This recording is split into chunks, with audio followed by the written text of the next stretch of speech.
Two cops. One woman in a wheelchair. An entire cafe full of people looking at their shoes. Then one man stood up. He didn't announce himself, didn't flash credentials, didn't raise his voice. He just stepped between her and the badge and said 4 words that stopped everything cold. "Take your hands off her." They saw a broke stranger in a worn jacket. They had no idea he'd cleared rooms in Fallujah. And they had absolutely no idea the woman they were humiliating was worth $3 billion and had been recording every second. What happened next destroyed careers, toppled a real estate empire, and proved that the most dangerous man in any room is the one nobody's watching. If you're new here, subscribe now. Drop your city in the comments so I can see how far this story travels. Hit like and let's go. The foreclosure notice was still in his jacket pocket when Ethan Carter walked into the cafe. He'd read it 4 times since the bank mailed it. Not because the language was complicated, it wasn't, but because some part of his brain kept refusing to process it. 37 years old, 2 combat deployments, a Navy Cross he kept in a shoebox under the bed because looking at it made him feel like a fraud. And now, 14 days before a bank that had never once asked about Ramadi or Kandahar was going to take the house his mother had spent 23 years paying down. He found a seat near the window, away from the door, old habit, still automatic, and ordered the cheapest thing on the menu, black coffee, no food. He had a job interview at 9. Private security firm, mid-level contractor work, the kind of position where nobody cared what your clearance used to be, and everybody cared whether you'd show up sober. He needed it, not wanted, needed.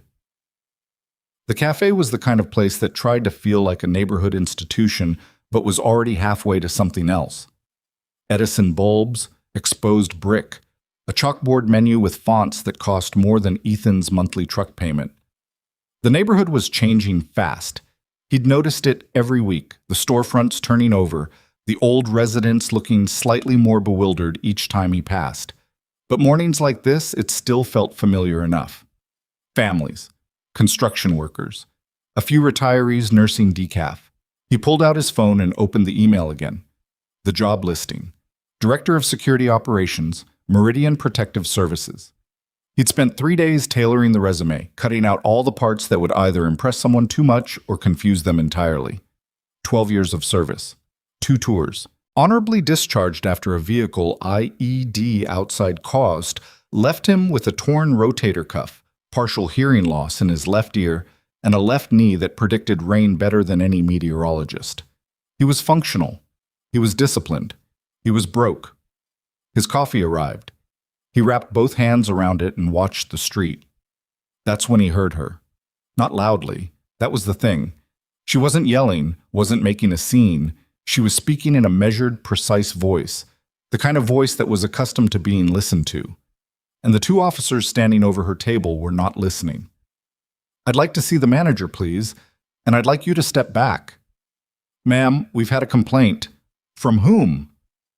"That you've been occupying this table for an extended period without sufficient—" "I ordered 17 minutes ago." Her voice didn't rise. "I have a receipt." Ethan turned in his chair. She was 30, maybe 31, seated in a lightweight manual wheelchair positioned at a corner table near the back. Dark blazer over a simple white shirt, no jewelry he could see, hair pulled back practical and clean. She had a laptop open and a coffee half finished, and the posture of someone who had sat through many difficult meetings and won most of them. The 2 officers, both in their 30s, both carrying the particular energy of men who'd decided the morning was going to go a specific way, were standing too close. Not aggressive yet, but positioned for it, the way a door is positioned before it swings open. "We're going to need you to gather your things," the taller one said. His name tag read Briggs. "There's a complaint from another customer about—" "There are 4 empty tables in this section," she said. "Whoever made the complaint had other options." "That's not really the point." "Then what is the point, Officer Briggs?" He didn't like that. Ethan could see it from 15 feet away. The slight stiffening, the weight shift. The other officer, shorter, with a red face that suggested either rosacea or a temper, moved a half step to her left. Flanking, almost. Probably didn't even realize he was doing it. The The cafe had gone quiet the way cafes go quiet when something is happening and nobody wants to be the one who looked first. Ethan scanned the room, a barista pretending to clean an already clean counter. A young couple suddenly fascinated by their phones. A man in his 50s who met Ethan's eyes for a half second and then looked away, hard, like a door slamming. Ethan's phone buzzed. He glanced down. Meridian Protective. Ethan. Calling in 8 minutes for pre-interview screen. Please be available. 8 minutes. He looked back at the woman. Officer Briggs had leaned down, one hand braced on her table, putting his face at her level. It was the kind of move that was technically not touching, technically not threatening, but was both of those things in every way that mattered. Here's what's going to happen, Briggs said. Quiet now. The dangerous kind of quiet. You're going to pack up, you're going to roll on out of here, and we're not going to make this into something bigger than it needs to be. You understand what I'm saying? She looked at his hand on her table, then up at his face. Her expression didn't change. Remove your hand from my table. Lady, remove your hand. Ethan was already standing. He didn't decide to stand. That's not how it works. Not after 12 years. Not after the kind of training that rewires the gap between perception and response, until there isn't one. His body made the assessment before his conscious mind filed the paperwork. Threat posture. 2 against 1. Subject non-ambulatory, isolated, no visible support. Intervention required. He picked up his coffee. He walked toward them. Hey. His voice was quiet. He wasn't performing. Back up. Both officers turned. What they saw, a white man, medium height, lean in the way that suggested either poverty or discipline or both. Worn Carhartt jacket, one shoulder slightly lower than the other, the bad one. Dark circles under gray eyes, 3 days of stubble. A paper coffee cup that he was holding with both hands, easy, like he had nowhere important to be. Briggs almost smiled. Sir, this doesn't concern you. She asked you to back up. Ethan set his coffee on the nearest empty table. She asked twice. You didn't. Sir, my name is Ethan, and I'm not leaving until you give her some space. The red-faced officer, Kowalski, his tag said, stepped toward him. You need to walk away right now. No, Ethan said simply. There was a beat, the kind of beat that has weight to it, that lands on a room like a change in air pressure. You're interfering with officers in the performance of their duties, Kowalski said. You're harassing a woman who hasn't done anything wrong. Ethan kept his hands visible, his posture open, not submissive, not aggressive, steady. If there's a complaint, it goes through the manager. If there's a law being broken, you write the citation. What you don't do is put your hand on her table and lean into her face. The woman in the wheelchair had gone very still. She was watching Ethan with an expression he couldn't read yet. Not gratitude exactly, not surprise exactly, something more calibrated than either. Last warning, Briggs said. His hand moved to his belt. Walk away, or we're going to have a very different conversation. I've had worse conversations. Ethan looked at him directly. In worse places, with worse people. You want to escalate this? That's your call. But I'm not moving. For a moment, nothing happened. Then Briggs shoved him. Not a tap, not a warning push, a two-handed shove to the chest that sent Ethan backward into a table, sent a chair skidding, sent someone's half-eaten breakfast crashing to the floor. Someone in the cafe gasped. Someone else said, "Oh my God," in a voice that was barely a whisper. Ethan caught himself on the table edge, straightened. The pain in his shoulder was immediate and bright, and he filed it away. Okay, he said. That was all. Kowalski came around the side. He had his baton out, not swinging, just held, angled forward, and Ethan read the geometry of it in the time it takes to inhale. Kowalski was right-handed, coming from Ethan's left. Briggs was moving to close the gap on the right. His phone started ringing in his pocket. Meridian Protective Services. He didn't reach for it. What happened next took 11 seconds.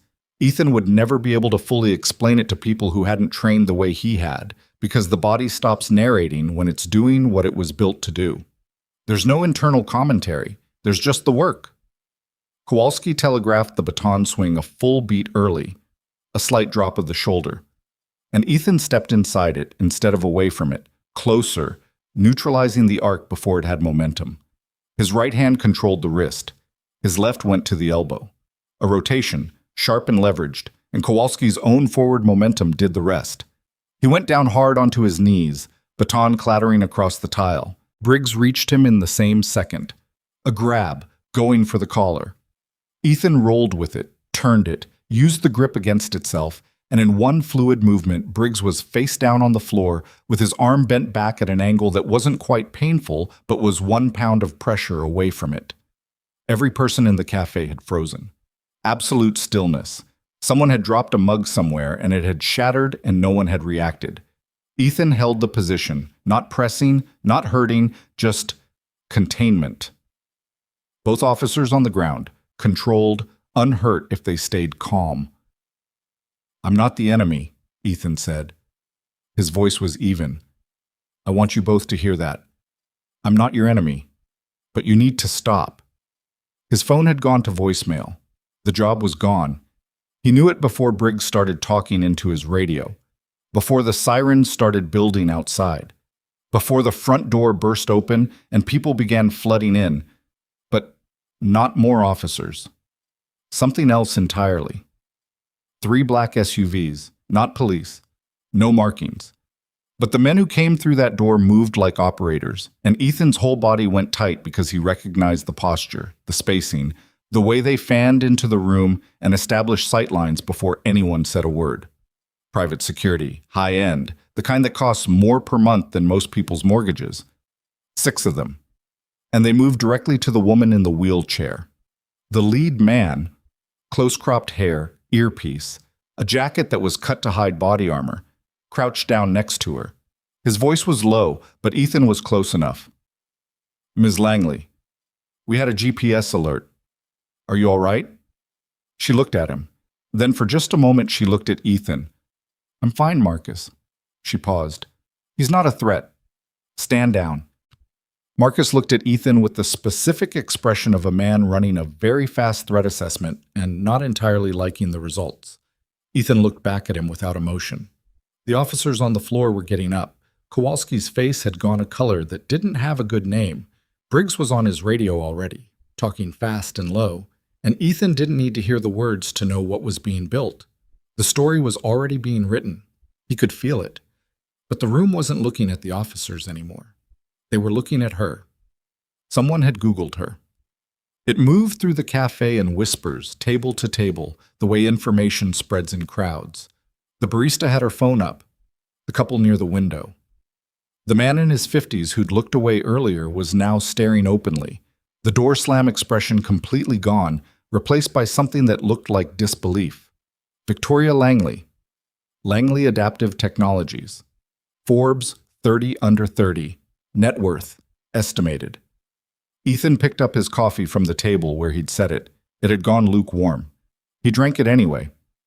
The woman, Victoria Langley apparently, was watching him with that same unreadable expression, calibrated, patient, like she was waiting for him to understand something he didn't yet. "You didn't know," she said. It wasn't a question. "No." Would it have changed anything? He thought about it. Actually thought about it, which he could tell wasn't the response she was expecting. "No," he said again. She nodded slowly.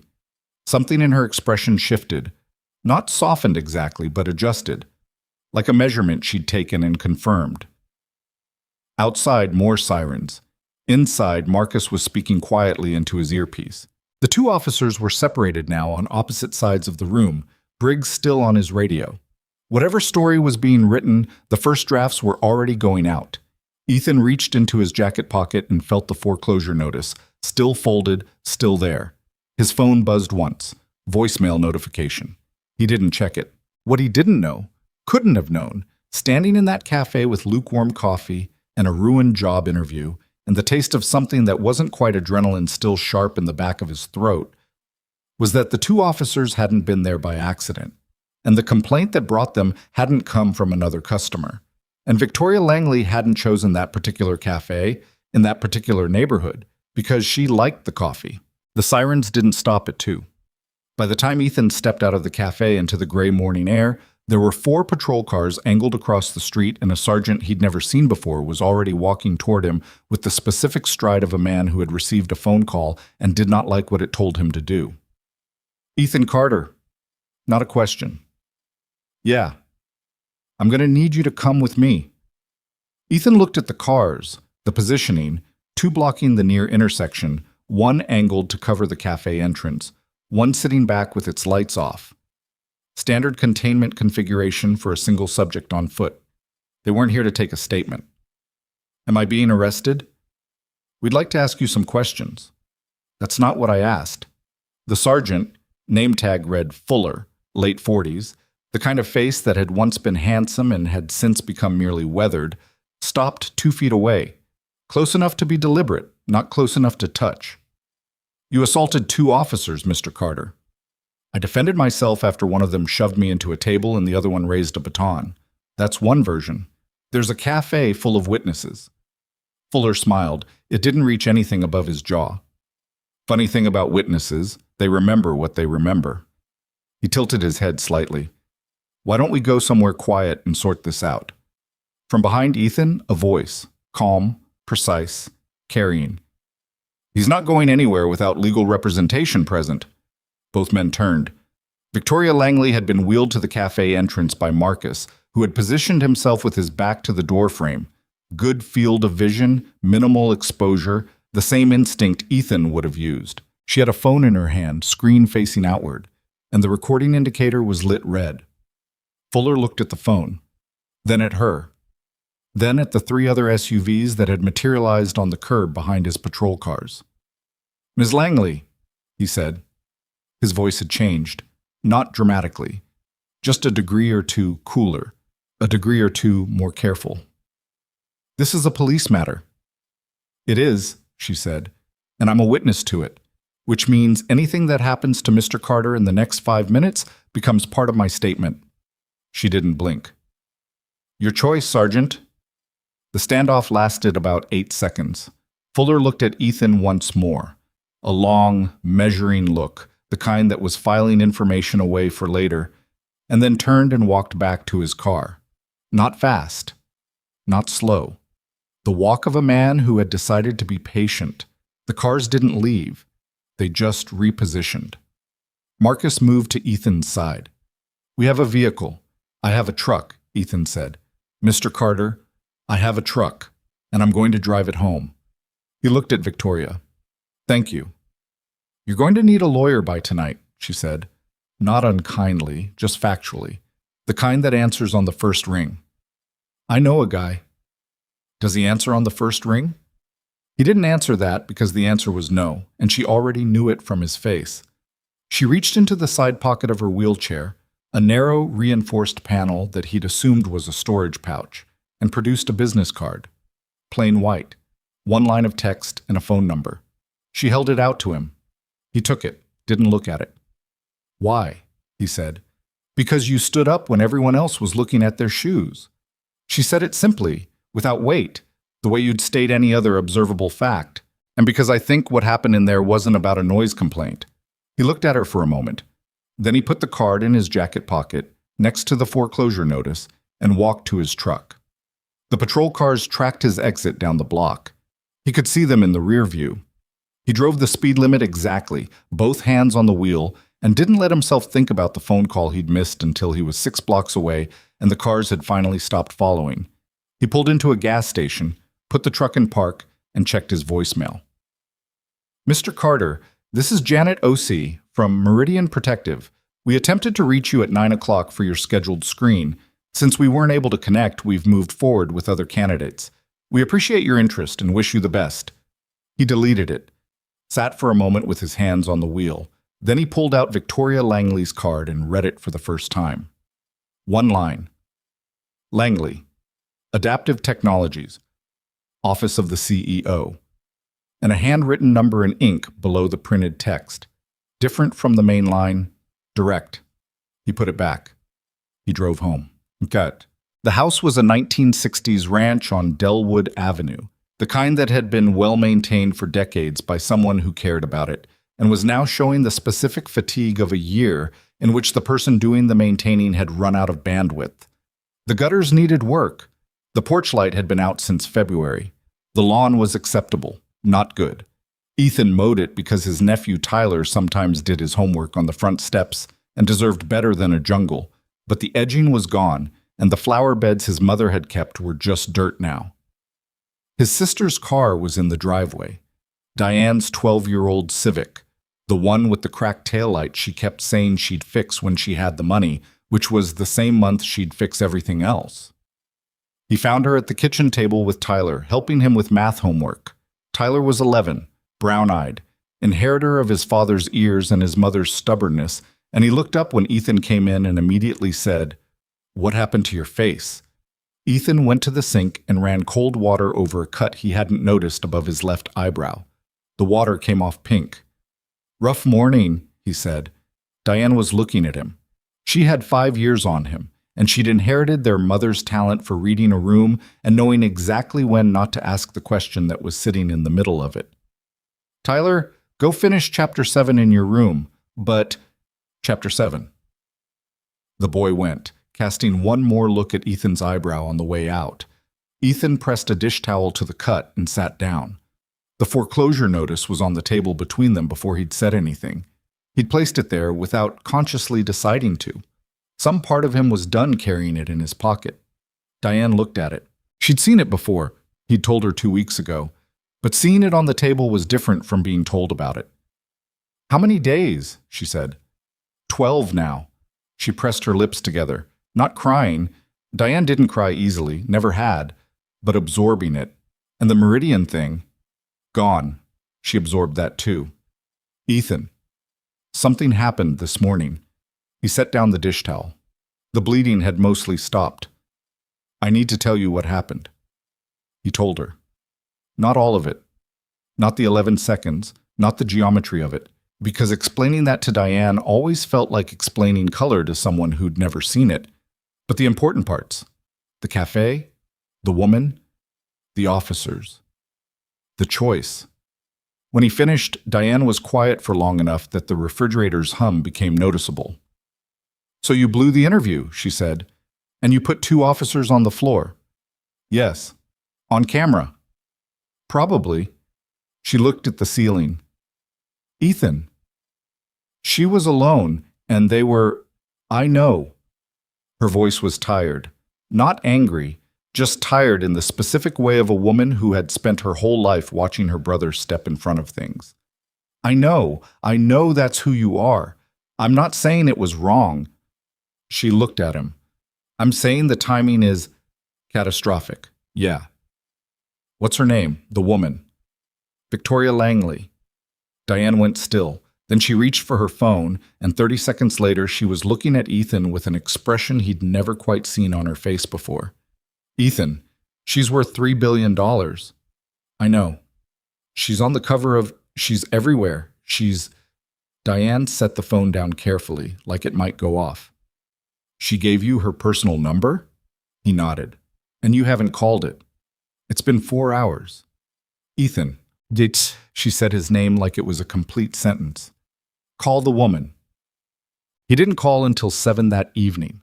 He'd spent the intervening hours fixing the gutter on the south side of the house, not because it was the most urgent thing, but because physical work had always been how he processed, and he needed to think. What Victoria had said outside the cafe hadn't left him. "I don't think what happened in there was about a noise complaint." He turned it over while he worked, hands occupied, mind tracing the edges of it. The positioning of the officers, the speed of their arrival, the fact that they'd come in response to a complaint about a woman who had been seated for 17 minutes with a receipt. He knew enough about how things worked, in the field, in institutions, in organizations where power consolidated quietly, to recognize when something was engineered. This had the feel of it. The officers too confident, too positioned. The sergeant too prepared, too fast. The speed with which the threat to Ethan's morning had materialized, as though it had been assembled in advance.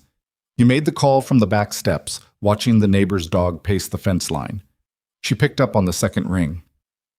I wondered when you'd call, she said. I had a gutter to fix. A pause. A gutter. Southside's been pulling away from the fascia since March. Rain's coming Thursday. Another pause. Longer. He had the sense she was revising something. Are you all right? She said. Practical, not soft. Fine. The eyebrows fine. Listen, you said what happened wasn't about a noise complaint. What do you know? More than I did this morning, less than I'll know by tomorrow. She paused. I chose that cafe intentionally, Mr. Carter. I've been spending 3 weeks visiting small businesses and residential areas in that corridor. Delwood, the Hendricks District, the blocks around Crane Street, incognito, documenting patterns. What kind of patterns? Pressure. On specific demographics. Elderly homeowners, disabled residents, families with uncertain legal status, small business owners operating on thin margins.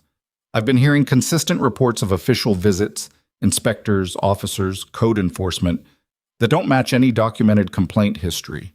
Targeted. Sequential. Ethan was quiet. Someone is clearing a corridor, she said, and they're using city infrastructure to do it. He understood that. He'd seen it in different forms, not in American cities, but in the mechanics of it, the way a geography gets reshaped by pressure applied precisely to the people least equipped to resist it. Different language, same architecture. And today, he said, today I believe I was identified. The complaint call to the precinct was made 7 minutes after I sat down. I'd been there for 9 minutes when I arrived. The response time was under 4 minutes, which for a noise complaint in that district is impossible, he said, unless someone was already close and waiting. He let out a slow breath. You need to be careful. I need more than careful, she said. I need someone who can move in that neighborhood without drawing attention. Someone those residents might actually talk to. A beat. Someone they can trust not to be working for the other side. He saw where this was going. Miss Langley, Victoria. I have criminal charges coming, probably by morning. 2 officers I put on the floor are going to file assault reports. I know. I've already spoken to David Reyes. He's one of the best civil rights attorneys in the state. He'll take your case. Tonight, if you need him. I can't afford. I can. The directness of it stopped him. Not the money itself. He'd been around enough different kinds of wealth that money didn't particularly impress him one way or another. It was the lack of performance around it. No flourish, no waiting for gratitude, just a fact on the table. Why? He said again. The same question as outside the cafe. Same answer as before, she said. Plus one more. She paused. You read those 2 officers in under 3 seconds. The positioning, the threat, the geometry. You responded to the baton before he'd finished the swing. That's not bar fight instinct, Mr. Carter. What are you? Retired. From what, specifically? SEAL Team 3. 2 deployments. Discharged 18 months ago. Silence on her end. Not surprised exactly. More like a piece clicking into place. Will you meet with me tomorrow? She said. He looked at the foreclosure notice sitting on the kitchen table, visible through the glass of the back door. Where? He said. He met David Reyes at 9 that night at a diner on Fletcher. Reyes was compact and unhurried, mid-40s, with the kind of ease that came from having been in contentious rooms so many times that contention no longer changed his heart rate. He spread 3 documents on the table before they'd even ordered coffee. Assault on a law enforcement officer, Reyes said. That's what they'll file. Possibly obstruction as well. I was assaulted first. I know, I've already pulled the incident report. Briggs wrote it in under an hour, which means he wrote it before the adrenaline was out of his system, which means it has errors. Reyes tapped the paper. He describes you as the initial aggressor, doesn't mention the shove, doesn't mention the baton being drawn prior to contact, and doesn't mention the third party present who had an active recording device. He looked up. You understand what that omission means. He didn't know she was recording. Correct. And we have the footage. Reyes settled back. This doesn't go to trial, Mr. Carter. This gets dropped. The question is what they do before it gets dropped, because there's going to be a window where they can make your life very unpleasant, And based on what Victoria's team has been putting together today, I think they're going to use it. How long is the window? 30 to 60 days. Depends on how motivated their people are. Reyes studied him. Are you employed? As of this morning, no. Any other active legal matters? The house? Foreclosure, 14 days. Reyes wrote something down. I'll make a call tomorrow about the foreclosure. There may be procedural grounds to extend the timeline. He clicked his pen. Ms. Langley wants to formalize a role for you. Has she discussed it with you? She mentioned it. She didn't use the word formalize. She's cautious about how she presents it because she doesn't want you to feel like you're being purchased. Reyes said it plainly, without judgment. But she's also practical. She has an initiative forming, community protection, documentation of displacement practices, and she needs people who can operate in the field without raising flags. You'd have a title, a salary, legal standing. Ethan wrapped his hands around his coffee cup the same way he had this morning. The familiarity of the gesture felt slightly absurd given how thoroughly the morning had detonated. What does the work look like? He said. Talking to people? Building trust. Documenting what they've experienced. The same families being visited by the same officers in the same windows before the same development proposals come up for city approval. Reyes paused. Someone is coordinating this. Victoria believes she knows who. But she needs evidence that can survive a courtroom, not just a boardroom. Ethan looked at the window, the street outside. A woman walking a dog. A couple coming out of a bar 2 doors down, laughing about something. Ordinary Thursday evening life on a block that had maybe another 18 months before the storefronts turned over and the rents reclassified everyone currently living in it. What's the name? He said. The someone. Reyes looked at him steadily. Damien Cross. The name didn't mean anything to Ethan. He said so. It will, Reyes said. The charges came at 6:15 the next morning.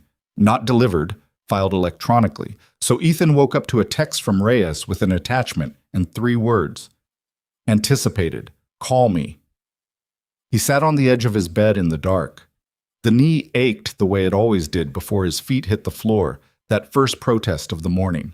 He pressed his palm against it, which did nothing but was a habit. Outside, the pre-dawn was gray and still, and the neighbor's dog was quiet for once.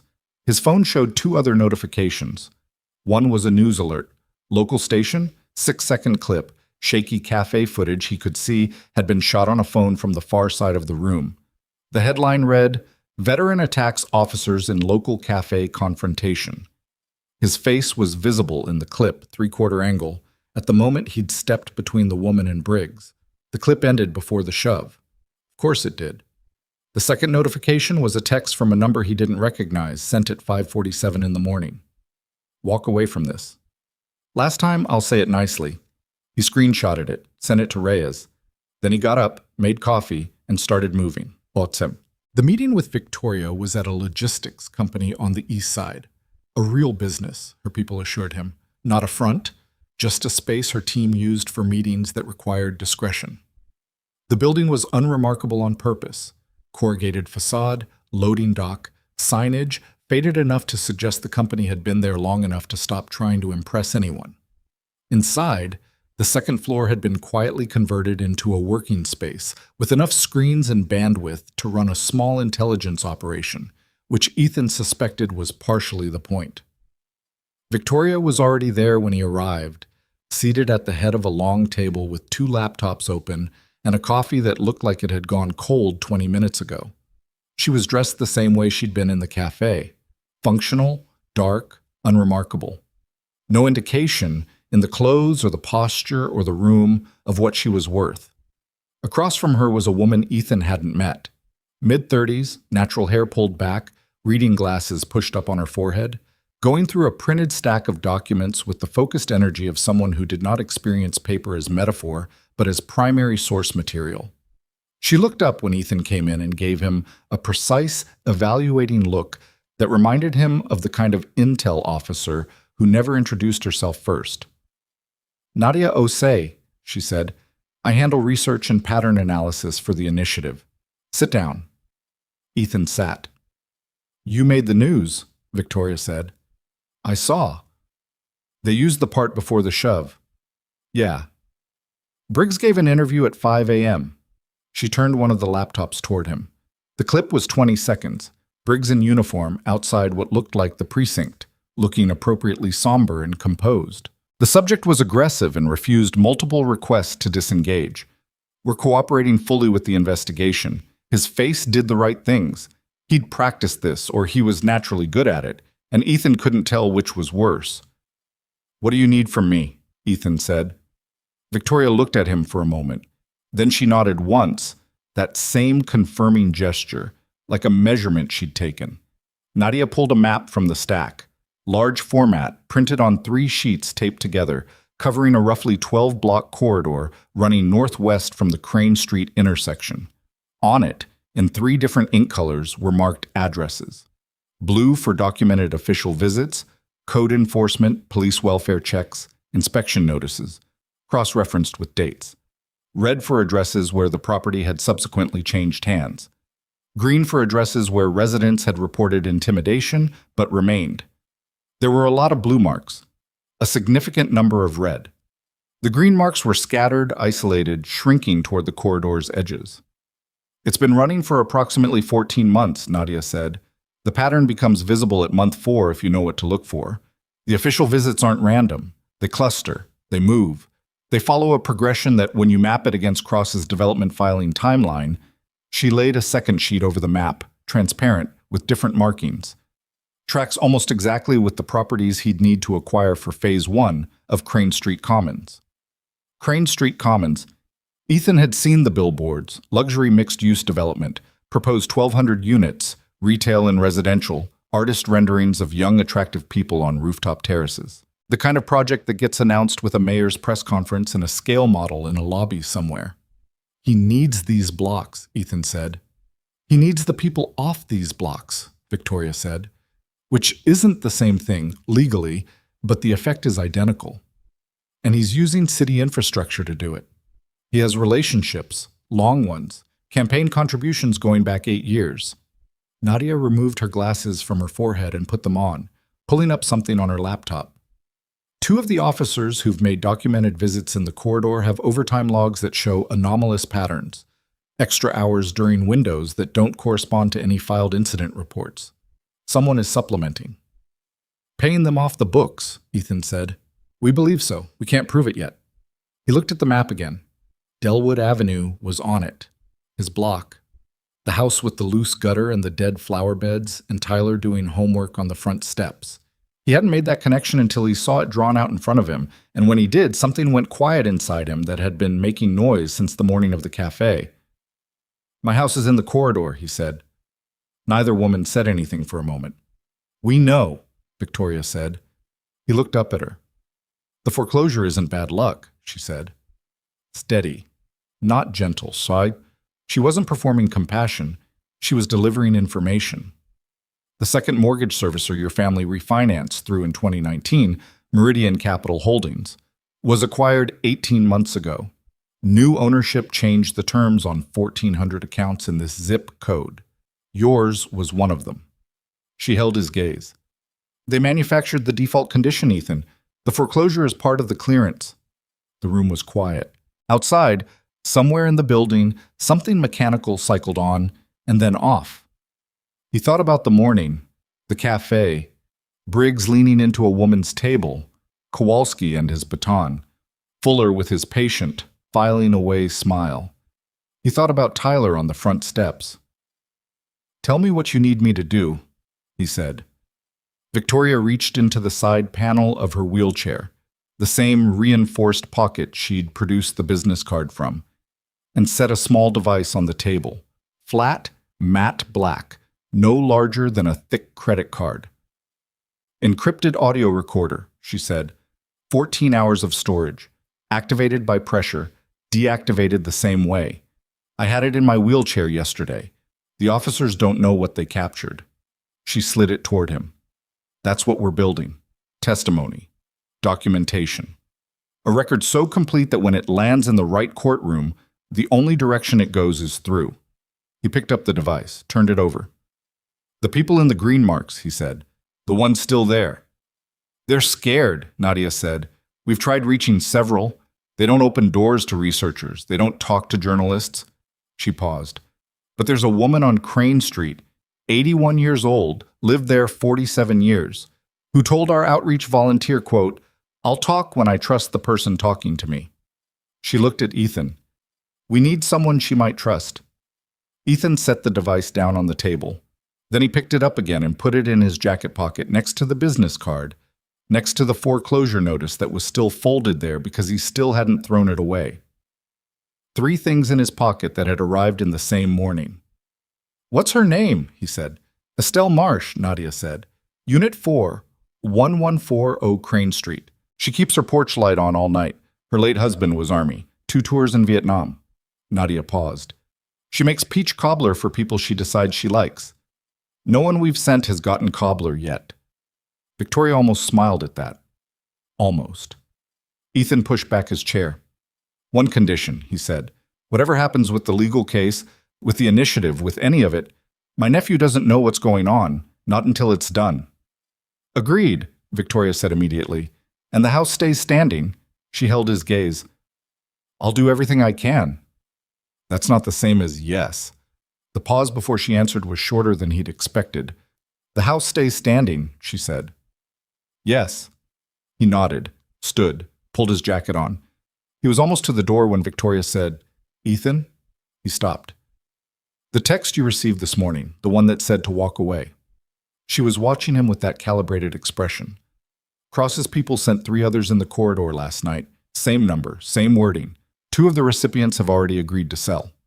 He thought about that. "How many didn't?" he said.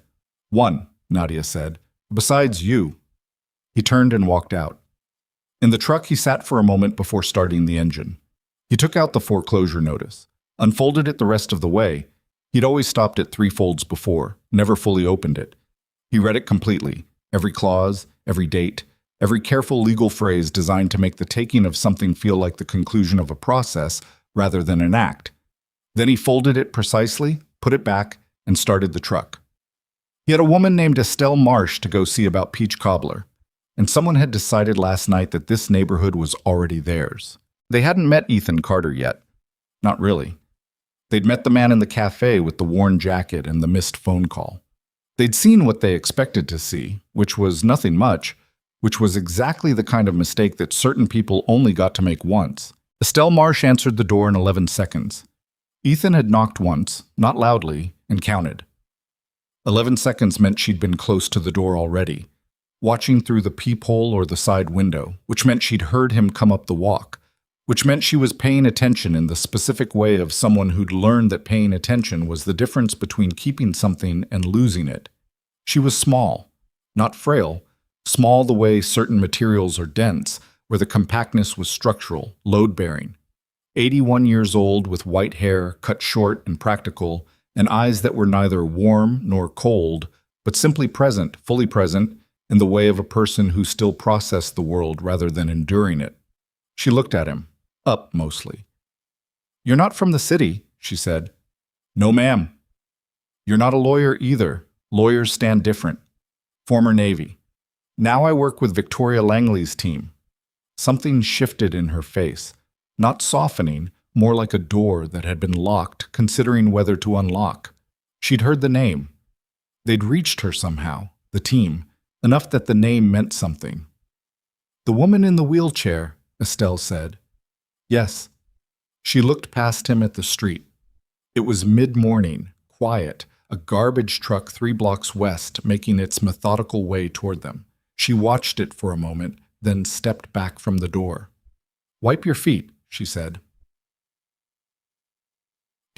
The house was 47 years of accumulated specificity, plants on every windowsill, not decorative, actual plants in actual soil, some flowering, some not, all alive.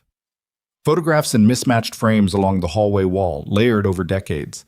A young man in army dress uniform, the same man older with children, the children growing across frames that tracked 30 years of holidays and graduations. A folded flag in a shadow box at the end of the hall, behind glass, precisely positioned. Estelle moved through her own house with the ease of someone who had mapped it entirely by feel. She didn't look where her hands went. She just went. She put a kettle on without asking whether he wanted tea. He sat at her kitchen table. The window above the sink looked out at a small backyard, immaculately kept despite the season, with raised garden beds and a bird feeder and a wooden fence that had been recently repainted. "They've come 3 times," she said from the counter. Her back was to him, measuring tea. Code enforcement. Different man each time, but the same clipboard, same language. Violations, citations, forms I had 14 days to respond to. She set 2 cups out. "My son is a contractor. He came and looked at every single thing they cited. None of it was real. The citations used code language that doesn't apply to residential structures built before 1978. You'd have to already know that to catch it." How did he know to look for it? Because the same thing happened to his colleague's mother in Hendricks last year. She turned around. Her eyes were steady on him. "She sold within 6 weeks. Thought she had no choice." The kettle began to build toward a whistle. "I'm not selling," Estelle said. It wasn't defiant. It was simply a fact about herself, the way she might state that she was left-handed. "But I want to know if what I tell you does anything, or if it goes into a folder somewhere, and the folder goes into a room, and the room stays closed." "I can't promise outcomes," Ethan said. "I can promise that what you tell me goes to an attorney building a case and a researcher documenting patterns, and that you're not the only person talking." "How many?"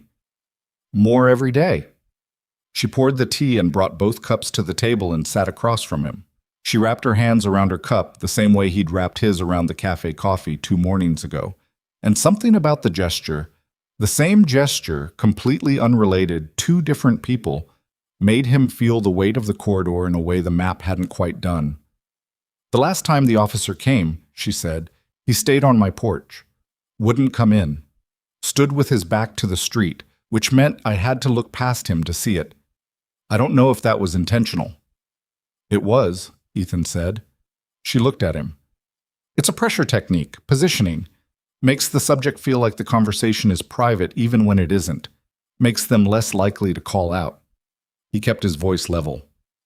"Blocking eye line to public space increases compliance in low-level coercive encounters. It's in the manual." "Whose manual?" "Several." She was quiet for a moment, looking at her tea. "Harold would have known that," she said. Harold being, Ethan assumed, the man in the army uniform in the photographs. He would have stepped right past the man and said, "Now you have to look at me, not the other way around." A slight smile, there and gone. He was stubborn like that, the good kind. "When did you lose him?" 7 years ago, March. She straightened slightly. "What do you need from me?" He took the recorder from his pocket, set it on the table, flat, the way Nadia had shown him, visible, not hidden, because Estelle Marsh was not a person you hid things from. "Your account," he said. "Dates, officer names or descriptions, what was said, what was cited, what they touched or looked at. If you still have the citation paperwork, I need copies.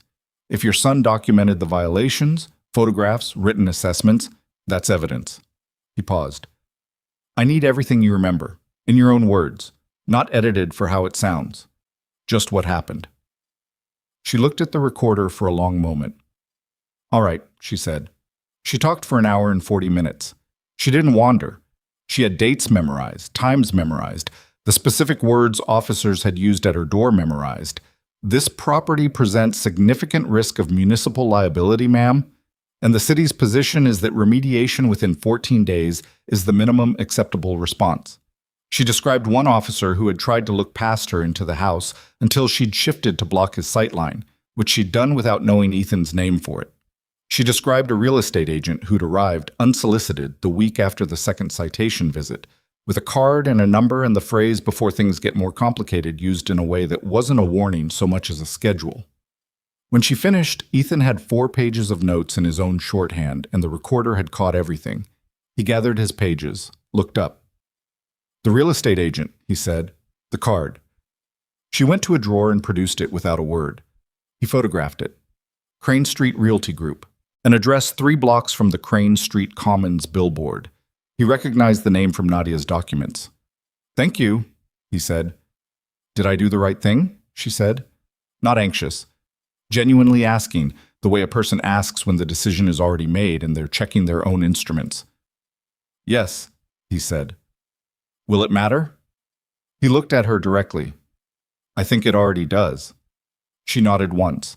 Then she stood and went to the counter and began doing something with a ceramic dish and what appeared to be a partly assembled cobbler, and Ethan sat very still because he understood exactly what that meant and did not know what to do with it. "You don't have to," he started. "I know I don't have to," she said, not turning around. "Sit down." He sat down. Over the following 8 days, he talked to 19 people. Not all of them gave statements. Some opened their doors and listened and then closed them again, politely, which he understood. Some gave him 10 minutes and a cup of something and a list of grievances that they then asked him not to use. Not yet. Maybe later. Maybe when they were sure. Which he also understood. Some slammed doors. One man, 60s, former city bus driver named Terrence, spent 45 minutes telling Ethan he was either naive or a plant, and then on day 6 called Nadia's number and asked for another meeting. What they all had in common: they knew each other. Not in the way people who attend neighborhood meetings know each other, not in the organizational sense, but in the granular, decades-accumulated way of people who'd shared a geography long enough that geography had become community. They knew whose kids had gone where and whose business was struggling, and who'd sold and whether the selling had been free or forced. They tracked each other. They noticed. When Ethan started appearing consistently, same streets, same hours, no clipboard, no car that announced itself, they started noticing him too. The pivot was Estelle. Word moved through the corridor the way it moves in neighborhoods that have never quite trusted official channels, person to person, sidewalk to porch, with the credibility assessment attached. Estelle talked to him. Estelle's still in her house. Estelle gave him cobbler. It wasn't a ringing endorsement by any institutional standard, but in this particular 12-block universe, it was the thing that opened 3 doors that had been closed. He was methodical. He kept a log, not on his phone, on paper, because paper didn't have a cloud backup that someone could subpoena without his knowledge. Names, dates, what was shared, what was withheld, threat patterns, agency names, officer descriptions when he had them. Nadia cross-referenced everything against the map in real time. The pattern she'd identified was resolving into something sharper, more specific, more provable. Victoria appeared in the corridor twice during this period, both times in her personal vehicle, an unremarkable sedan, not the SUVs, with Marcus driving and no other security visible. She didn't draw attention, which was easy because she looked like nobody important, because she had deliberately built a life in which she looked like nobody important until the moment it mattered. She met 2 of the residents directly. She listened the way good engineers listen, not waiting for a pause to insert an opinion, but genuinely processing, asking precise clarifying questions, taking notes in a small book that she'd been carrying since before most of these residents' current problems started. Between the corridor work, the criminal case kept pace with Reyes's prediction. The assault charges were formally filed on day 3. Reyes filed a counterclaim the same afternoon: excessive force, civil rights violation, falsification of an incident report. Local news ran a second story, this one with the Fuller Café footage, sourced anonymously, and the comment section became the specific kind of chaos that happens when video evidence doesn't match an official narrative. The department issued a statement. The union issued a statement. Ethan issued nothing because Reyes told him not to, and Reyes was right. The threatening text had been traced to a burner phone purchased at a drugstore 14 miles away. Reyes was working on it. Not fast enough, but working. On day 9, Kowalski's overtime logs were leaked to Nadia through a source inside the department who had the good sense to remain unidentified. The logs were worse than anticipated. Not just anomalous hours, specific dates that matched almost perfectly with the code enforcement visits to corridor addresses. Same nights, same officer pairs. The pattern wasn't suggestive anymore. It was a schedule. "He's paying them by the shift," Nadia said, on the phone to Ethan, voice flat with the specific drained quality of a researcher who has confirmed something she'd hoped not to confirm. Kowalski and Briggs specifically, but there are 2 others. We have 4 officers total running what is effectively a private clearance service for Cross's acquisition team.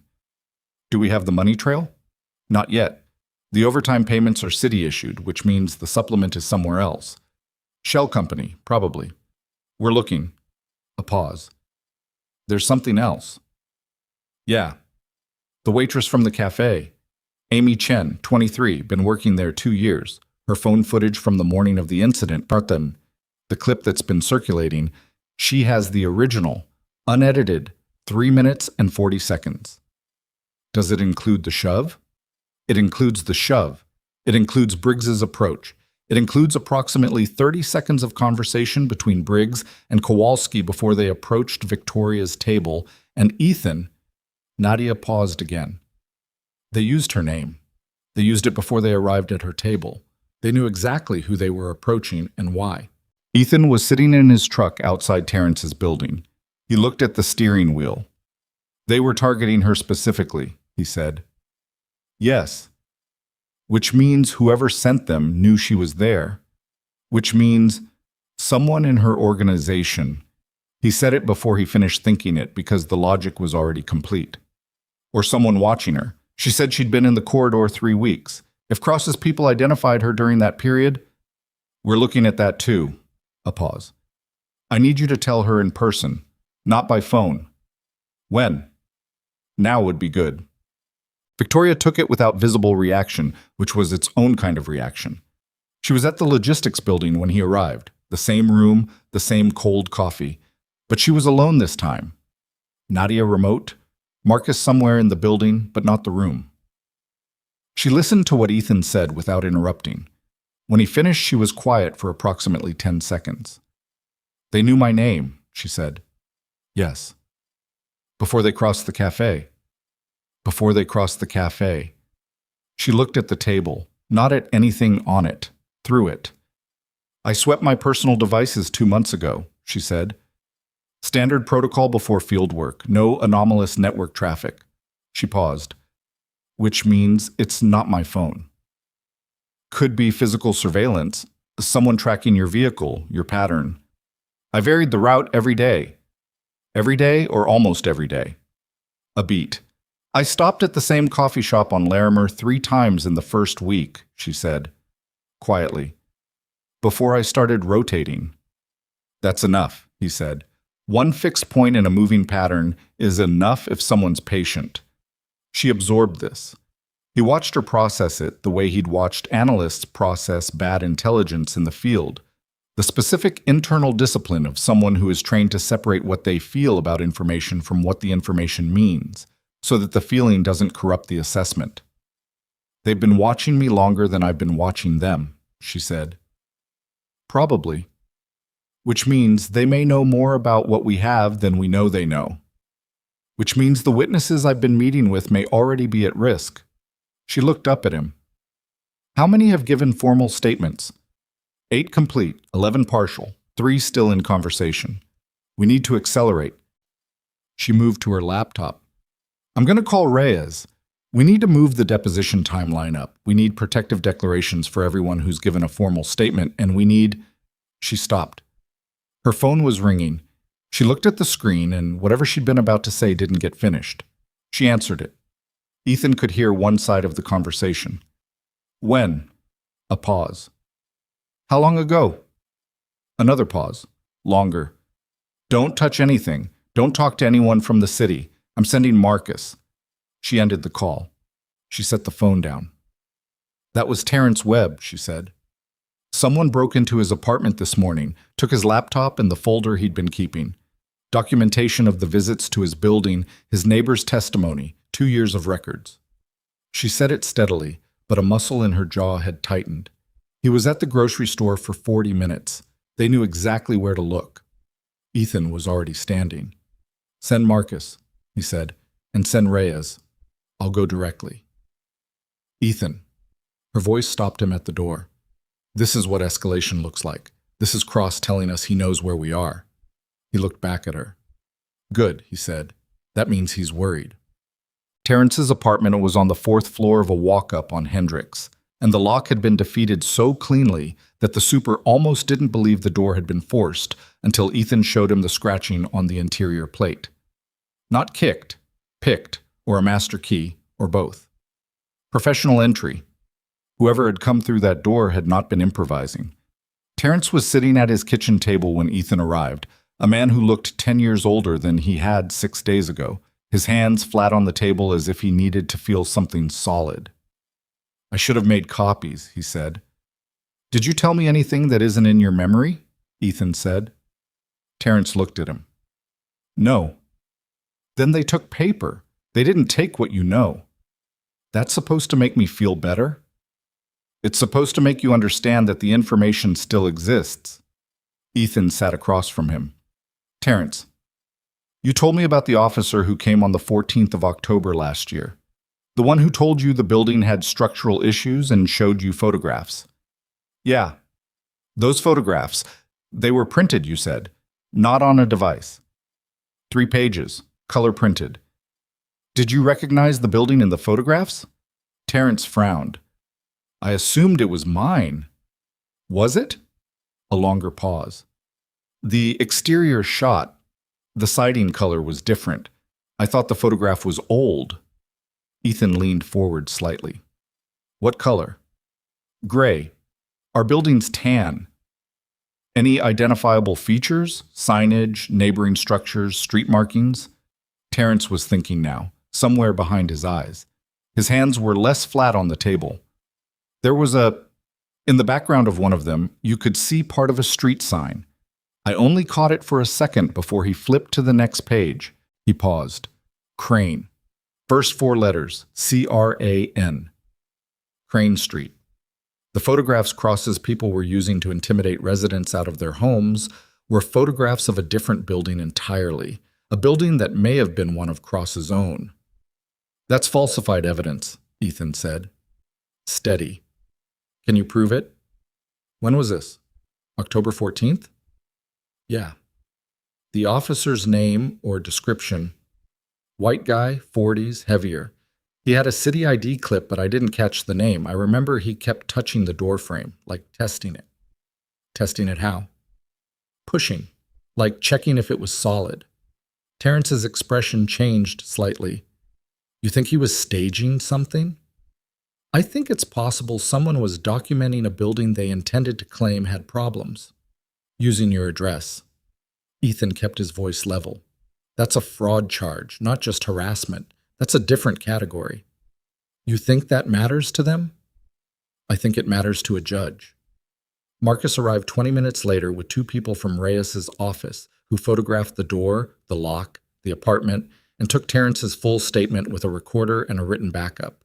Ethan stayed until they were done, and then he walked down to the street and stood on the sidewalk and looked at the block. The garbage truck from this morning had finished its route. The street was ordinary in every way, and something about the ordinariness of it, the parked cars, the bodega on the corner with its hand-lettered window signs, the sound of a television somewhere above, made him feel the scope of what Cross had been doing in a way that data on a map couldn't quite achieve. This was a street. These were people's actual, ongoing lives. And someone had looked at this street and seen a spreadsheet. His phone rang. Nadia. "We have a problem," she said. Her voice was different from this morning. Tighter. Not panicked. Nadia didn't panic. But the specific compression of someone who has found something that changes the geometry. "Say it," he said. "Amy Chen, the waitress, the one with the unedited café footage." His chest went cold. "What happened?" "She showed up for her shift at the cafe this morning and found a termination notice. No reason given. Standard at-will language." A pause. "Her car was also towed last night. Cited for a parking violation that doesn't correspond to any restriction on her block." Another pause. "And her roommate called her this morning to say 2 men came to their apartment asking questions about her. Said they were from the city health department doing routine renter verification." "City health department doesn't do renter verification," Ethan said. "No," Nadia said. "They don't." He turned and looked at the building behind him, then at the street, then at the corner where the bodega's hand-lettered signs advertised a sale on something in Spanish that he didn't catch. "Where is she now?" he said. "We don't know. She's not answering her phone. Her roommate says she left the apartment this morning and hasn't come back." Nadia's voice was careful. Not alarmed, but careful in the way that careful and alarmed were close neighbors. Ethan, she has the original footage. If they get to her before we do, I know. Cross has already moved on Terrence's documents. If he knows about the footage, I said I know. He was already walking. Send me her last known address. Send me everything you have on her. Places she might go. Gym, friends, family. Everything. Sending now. Nadia. He stopped at his truck, hand on the door. Does Victoria know? I was going to call her next. Call her. And tell Reyes we may need an emergency protective declaration today, not tomorrow. He got in the truck. The phone buzzed with Nadia's data package as he started the engine. He pulled up the address, an apartment building 9 blocks north on Deering, and then below it, a secondary address flagged in parentheses. Mother's house, Maplewood, per LinkedIn activity. He looked at the Deering address, then the Maplewood address. He went to Maplewood. The house was a small craftsman on a quiet street, the kind of neighborhood that was slightly outside the corridor, slightly outside the radius of what Cross had mapped, which was probably why Amy Chen's mother still lived there undisturbed.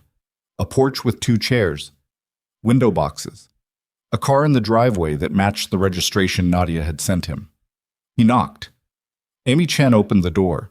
She was 23 and she'd been crying recently, though she'd stopped, and she had the particular compressed expression of someone who had made a decision sometime in the last few hours and was not certain it was right and was going to go through with it anyway. She looked at him. You're from the Langley team, she said. Not a question. I saw your face in the news clip. You were in the cafe. Yes. I was behind you when it happened. I got the footage from the service counter. She leaned against the door frame. I still have it. I know. That's why I'm here. Her jaw tightened. They took my job. I know. They sent people to my apartment. I know. I'm sorry. She looked at him for a long moment. Is what I have enough to matter? Actually matter? He thought about Estelle, about Terrence's folder and what was missing from it and what wasn't, about the map with its blue marks and red marks and the green marks going quiet at the edges. Yes, he said, what you have is the center of it, but it only matters if it's protected. He held her gaze. We need you to come in, talk to our attorney, give a formal statement, and get the footage secured somewhere they can't reach it. He paused. We can help with the job, with the car, with what happened this morning, all of it, but we need to move now. She was quiet. If I do this, she said, if I give you the footage and the statement and all of it, what happens to me? We protect you, legally, formally, in writing. Reyes's office becomes your office's legal representation. He kept his voice level. And when this breaks, when it goes public, you're the person who had the footage. That has a name. It's called a witness. And witnesses on the right side of a case like this don't disappear. They become part of the record. She pressed her lips together, looked past him at the street. My mom doesn't know why I'm here, she said. You don't have to tell her today. Another pause. Longer. Okay, she said. Let me get my bag. Yet. Amy Chen walked into Reyes's office at 4:17 that afternoon and spent the next 2 hours giving the most complete account of the café confrontation that existed anywhere in any form. She had the footage on her phone, original file, timestamp intact, and she transferred it to Reyes's secure server with Nadia present and watching the upload complete before anyone exhaled. 3 minutes and 42 seconds. Reyes watched it twice. On the second viewing, he paused at the 47-second mark and pointed at the screen without saying anything. And then he looked at Ethan, and Ethan looked at the screen. Briggs and Kowalski before they'd moved. Side by side at the cafe entrance. Kowalski's hand partially raised, phone to his ear, barely visible at the frame edge. And Briggs turning toward him and nodding at something Kowalski said, and then both of them looking directly at Victoria's table, and Briggs saying something to Kowalski with his mouth mostly in profile, but not so much in profile that a decent lip reader couldn't work with it. Can you enhance that? Ethan said. Already requested, Reyes said. Forensic audio video team. We'll have enhancement by morning. He closed the laptop. Even without the lip read, what we have is 2 officers confirming their target before approaching. That's not officers responding to a noise complaint. That's a directed operation. How long before we can move? Ethan said. We needed 3 things. Reyes held up fingers. Documented pattern with multiple witnesses. He folded one finger. Direct connection between Cross's operation and the officers. He looked at the closed laptop. And a triggering incident with provable premeditation. He folded the second. We're close on the second. We have the third. He looked at Ethan. The City Council public hearing for the Crane Street Commons development approval is in 9 days. That's our window, Victoria said from across the room. She'd arrived 20 minutes after Ethan, had sat through the footage viewing in a stillness that communicated more than movement would have. Cross needs that approval to advance Phase 1 financing. If we're not ready in 9 days, he gets the approval, the financing locks in, and the legal exposure decreases significantly. 9 days, Ethan said. Can you get me the money trail in 9 days? Reyes said to Nadia over the speakerphone. 7, Nadia said. Give me 7. What do we still need from the corridor? Reyes said to Ethan. 2 more formal statements. There's a family on Delwood. The Garcias, they've been visited 4 times in 3 months. They're close. And there's a former code enforcement officer who may have been the one falsifying the citation documents. He's not in the corridor, but he's been in contact with Terrence. Name? Fowler. Dennis Fowler. Left the city 12 months ago. I have an address. Go tomorrow morning, Reyes said. Ethan nodded. He started to stand, then stopped. Something had shifted in the room. In the quality of quiet, the micro-adjustments people make when they've been sitting in the same focused tension for 3 hours, and it suddenly finds a new shape. He looked at Victoria. She was looking at her phone. She set it down on the table without haste, which was the tell. Too controlled, too careful, the way a person handles something they don't want to drop. My board, she said. I've just been notified of an emergency meeting. She looked at Ethan, then at Reyes, with an expression that was the first one he'd seen from her that he'd classify as tired. Not defeated. Tired. The way you get tired when the fight moves from the place you expected into the place you were trying to protect. Someone reached one of my directors. Damian Cross has suggested, through channels he'd deny, that continued association with this initiative is creating regulatory risk for Langley Adaptive. She said it flat. They want me to step back. Nobody spoke. And the irony, she said, quieter now, is that the same people who watched 2 officers harass a woman in a wheelchair and did nothing are now telling me I'm the liability. She picked up her phone again. I'll handle it, she said. The tiredness was still there, but below it was something harder and older, the bedrock under soil. 9 days. She left the room.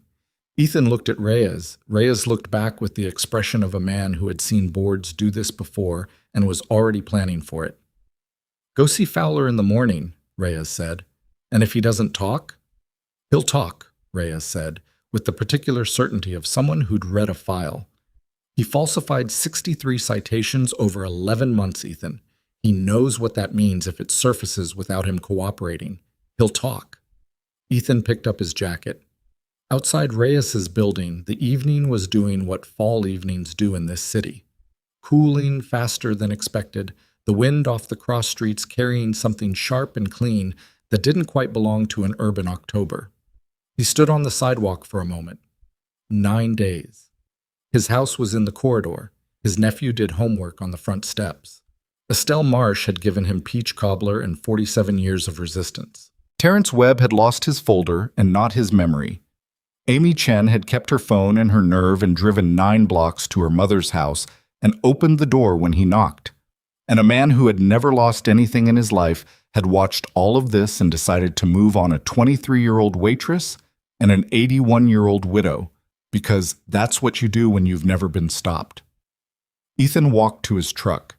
He had a former code enforcement officer to find in the morning, and he was going to find him, and Dennis Fowler was going to talk. And 9 days after that, Damian Cross was going to walk into a city council chamber and discover that the corridor he thought he'd cleared was still standing. And the people he'd tried to silence had been building something in the silence he'd made. Dennis Fowler lived in a duplex in Maplewood that smelled like cigarettes and microwaved food. and the specific staleness of a space where someone had stopped trying to make it feel like home. He answered the door in a gray undershirt and sweatpants at 7:45 in the morning, holding a coffee mug. And when he saw Ethan, his face did the thing faces do when they recognize a conversation they've been dreading. He didn't run. He didn't slam the door. He just stood there and looked old. "You're not a cop," he said. "No." "But you're not going away." "No." Fowler looked at his coffee. Then he stepped back and let Ethan in. The kitchen table had 2 chairs and a stack of unopened mail and a laptop that had a cracked hinge held together with electrical tape. Fowler sat across from Ethan and wrapped both hands around his mug and looked at the table between them. "I left the city 12 months ago," he said. "I know." "I thought leaving was enough." "How long did you believe that?" A long pause. "About 3 weeks." He looked up. His eyes were the eyes of a man who'd slept badly for a year. "They told me it was standard procedure.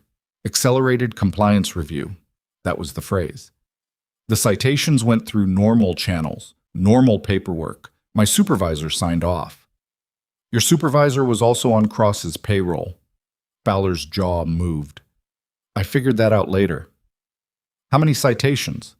The man's hands tightened on the mug. 63. Over 11 months. He said it the way you'd confess a number you'd memorized against your will. "I didn't write all of them. I wrote maybe 25. The rest came down to me pre-filled with a signature line." "Pre-filled from where?" "I don't know. They came through the supervisor. He stopped. "I just added my counter signature and moved them. Told myself the code irregularities were real, that I was doing my job." His voice went flat. "Most of them were residential. Elderly residents, mostly. Some disabled. One woman had been there 40 years. Ethan said nothing. "I went back and looked," Fowler said. "After I left. I drove past 6 of the addresses. 4 of them were empty. 1 had been demolished." He picked up the mug and set it back down without drinking. "The last one had a for sale sign that didn't look like it was the owner's idea." "Were you threatened into leaving the department?" "Suggested, strongly. My supervisor told me a routine audit had flagged irregularities in my work. Told me resignation was cleaner than a hearing." Fowler looked at him directly. "He had specific paperwork, dates, file numbers, my signature on things I didn't remember signing." A beat. "I don't know if they were forged or if I'd actually signed them during a period when I was going through a divorce. I wasn't careful enough. I can't say for certain either way, and that's what they counted on." "They kept leverage," Ethan said. "Yes." "And you've been sitting on this for 12 months. "Yes." Ethan studied him. Fowler wasn't a bad man. He was something more complicated than that. A man who had made incremental choices that each seemed small and had accumulated into something he didn't recognize until he was already inside it. That was a human thing. It didn't make the 63 families less displaced, but it was human. "I need your cooperation," Ethan said. "Formal statement. Everything you just told me, on record, with Reyes's office. The pre-filled citations, the supervisor, the resignation pressure, the leverage. All of it. And in exchange? The attorney makes the case that you were coerced and manipulated, which you were. Cooperation is the strongest argument for that. It doesn't make you immune, but it changes your position significantly." Fowler was quiet for a long time. Outside, a car passed, a dog somewhere. Ordinary sounds from a street that had no idea what was sitting in this kitchen. "If I do this," he said, "they'll know it was me." "Yes." "What happens to me then?" "You'll have legal protection, formal whistleblower status once the filing goes in." Ethan kept his voice level. "I won't tell you there's no risk. There is. But the risk of staying silent is also real. Cross's operation is going in front of a judge. When it does, the question of who cooperated and who didn't becomes part of the record." Fowler looked at his cracked laptop, at the stack of unopened mail, at the mug. "I have the supervisor's name," he said, "and I kept copies of 6 of the pre-filled citations. I know I shouldn't have, but I kept them. In case." He exhaled. "I didn't know in case of what, just in case." "In case of this," Ethan said. Fowler nodded slowly. Yeah. He pushed back his chair. Let me get them. Nadia had the money trail at 11:17 that morning, 6 hours ahead of her own deadline. She called Ethan while he was driving Fowler to Reyes's office, and her voice had the specific quality of controlled velocity. Someone moving fast and trying not to trip. Shell company called Meridian Capital Partners, she said. Registered in Delaware 18 months ago. Same month the mortgage servicer in the corridor changed ownership. Cross is listed as a secondary investor through 2 intermediary LLCs, which is why it took this long. But the primary signatory on the operating account is a man named Gerald Hatch. Who is Hatch? Until 14 months ago, he was the deputy director of the city's Office of Community Development. A pause. He resigned the same month Meridian Capital Partners filed its Delaware registration. Ethan processed this while navigating a left turn. He left city government and went directly to Cross's operation. Within the same 30-day window, and his city email, which we are not supposed to have and which a person who is not me obtained through channels I am not going to detail, shows 8 communications with Cross's development office in the 6 months before his resignation. 4 of them reference corridor preparation and timeline for Phase 1 compliance activity. That's the link, Ethan said. That's direct? There's more.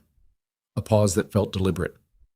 The supplemental payments to the officers, Briggs, Kowalski, and the other 2, went through a vendor account registered to a maintenance company. The maintenance company has no employees, no equipment, no business history. Its registered address is a UPS store in Brookfield. But its bank account received 7 deposits from Meridian Capital Partners over 8 months, and within 48 hours of each deposit, individual cash withdrawals were made in amounts consistent with officer pay, Ethan said. 4 people, 8 months, $3,000 to $4,000 per payment. Her voice was very precise. 26 withdrawals total. I have transaction records. I have dates. I have the account number.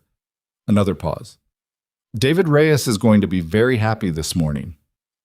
Send it all to him directly, encrypted. Ethan glanced at Fowler in the passenger seat, who was staring out the window at nothing particular, a manila folder in his lap containing 6 pre-filled falsified citations with a dead supervisor's signature above the line where Fowler had countersigned. Nadia, we're going to need everything consolidated into a single presentable record before the hearing. Complete, airtight. I know. A pause. Ethan, the board meeting, Victoria's. He'd been waiting for this. When? This afternoon at 2. 3 directors are calling for a formal suspension of the Community Protection Initiative pending a strategic review, which means pending this all going away. Nadia's voice was neutral in the way of someone who was not neutral. Cross reached the board through a proxy investment firm that holds a small stake in Langley Adaptive. They sent a letter suggesting that continued association with active litigation against city officials represented regulatory and reputational risk. They went through her shareholders. It's legal. It's also exactly what you do if you were trying to stop this without leaving fingerprints. A pause. She hasn't asked me to tell you, but I'm telling you. I'll be at Reyes's office by noon. I know, Nadia said again, and the way she said it meant something more than acknowledgement. Reyes's office at noon was 3 people and a table covered in documents and a whiteboard that Nadia had populated remotely through a shared screen with the complete evidentiary architecture of what they'd built, each element connected to the next by lines of dependency and corroboration, the whole thing structured the way you'd structure a detonation sequence. Everything in order, everything timed, nothing redundant, nothing that could be removed without the structure holding. Fowler gave his statement to one of Reyes's associates in the adjoining room, while Ethan stood at the whiteboard with Reyes and worked through what they had. This is enough, Reyes said. He was not a man who said that easily or early. What we're presenting at the city council hearing is not an accusation. It's a record. Cross's team will object, the chair will allow for response, and they will have nothing, because this isn't an argument, it's documentation. What about the board? Ethan said. Reyes looked at him. That's Victoria's. I know it's Victoria's. I'm asking what happens to the initiative if 3 directors vote to suspend it before the hearing. Legally, the initiative is structured as a separate nonprofit entity. The board can withdraw Langley Adaptive's operational support, but they can't dissolve the entity. The funding that's already been committed to witness protection and legal representation is already dispersed. Reyes paused. It slows us down. It doesn't stop us. It sends a message to the witnesses, Ethan said. If Cross's people find out the board moved against the initiative, then we make sure the witnesses know before Cross does. Reyes looked at him. Can you do that? Yes. Estelle Marsh, the Garcias, Terrence, the others. Yes. He paused. What time is Victoria's board meeting? 2 o'clock. Ethan checked his watch. 11:53. I need to be somewhere first, he said. The Langley Adaptive Technologies headquarters was a clean, modern building in the Innovation District. Not ostentatious, but the kind of building that communicated stability rather than aspiration, which was the right message for a company whose products kept people with disabilities connected to their lives. The lobby had an accessibility design that was so well integrated, it took Ethan a moment to identify it. The counters at 2 heights, the floor texture changes, the natural light management. Someone had thought hard about this space. He hadn't told Victoria he was coming. He found her in a conference room on the 6th floor that had glass walls and a city view, and 3 people already seated around the table who looked up when he knocked on the open door with the collective expression of people encountering an interruption they hadn't budgeted for. Victoria looked at him. Her expression was unreadable, but her hands, which had been flat on the table, moved. A slight adjustment, a micro-shift in posture that he'd learned over the past 9 days to read as attention. Ethan, she said, I need 5 minutes, he said, before 2 o'clock. One of the 3, a man in his 60s with silver hair and the specific self-assurance of someone who'd run organizations long enough to confuse authority with correctness, turned in his chair. This isn't a good time. I'll find you a room, Victoria said, standing, already moving. They went to a smaller office down the hall. She didn't close the door fully, left it 3 inches open, which he took as a statement about what this meeting was and wasn't. You talked to Nadia, she said. She told me about the board. It's my problem, Ethan. I know. I'm not here to manage it for you. He stayed standing. I'm here because you should know what we have before you walk into that room. He gave it to her straight. Fowler's statement, the 6 citations, Nadia's money trail, the shell company, Hatch's communications, the vendor account, the 26 cash withdrawals. He'd been in intelligence briefings that followed the same structure.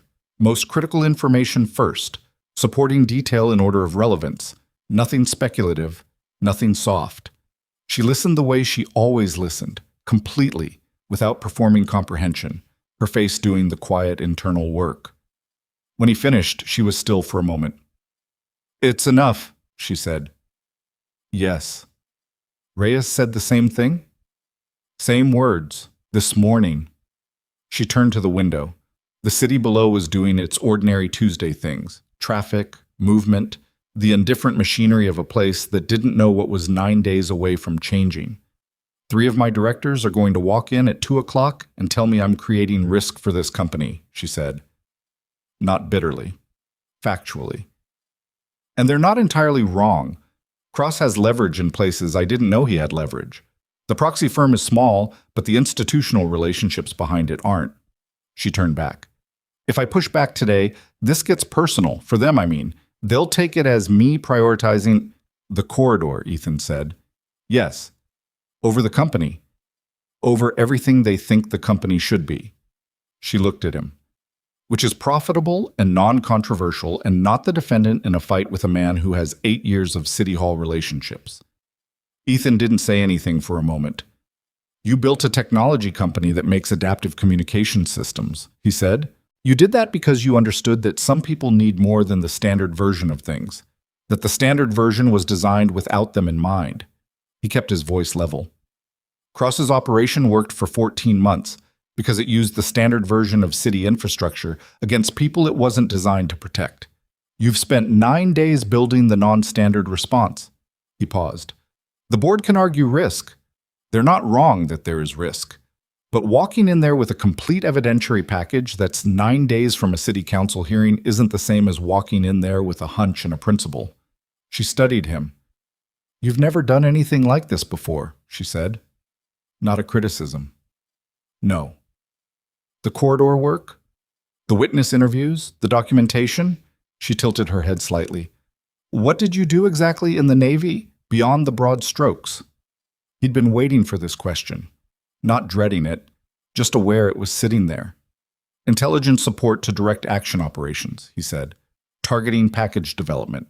Source network management in denied areas. He paused. I talked to people who didn't trust official channels, in places where the official channels were actively working against them. And I built records out of what they told me.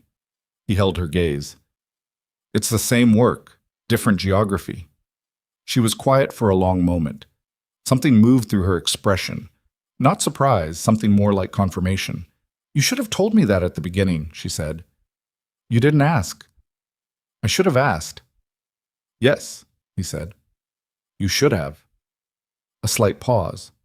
Then something moved at the corner of her mouth. Not a smile exactly, more like the ghost of one, gone almost before it registered. I have a board meeting, she said.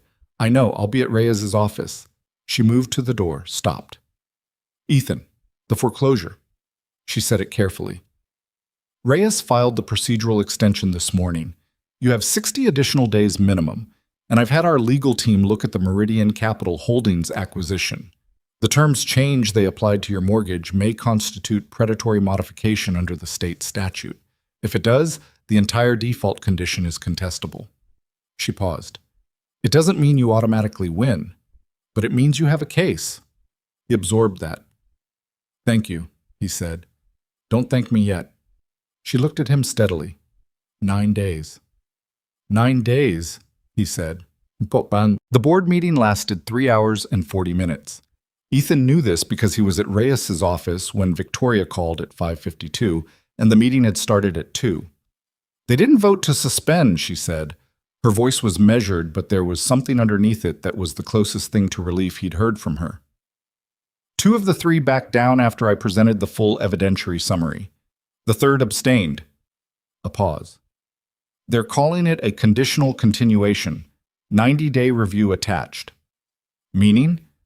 Meaning if the hearing goes wrong, they'll revisit. But for now, we have the company's formal backing. Another pause. I had to show them the footage. Amy's footage. They watched the 47-second section 3 times. Ethan thought about that.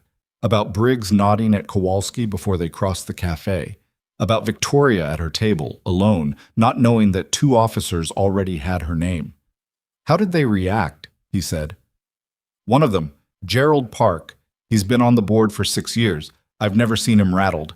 He watched it a 3rd time, and then he closed his laptop and said, What do you need from us? She paused. That was the moment.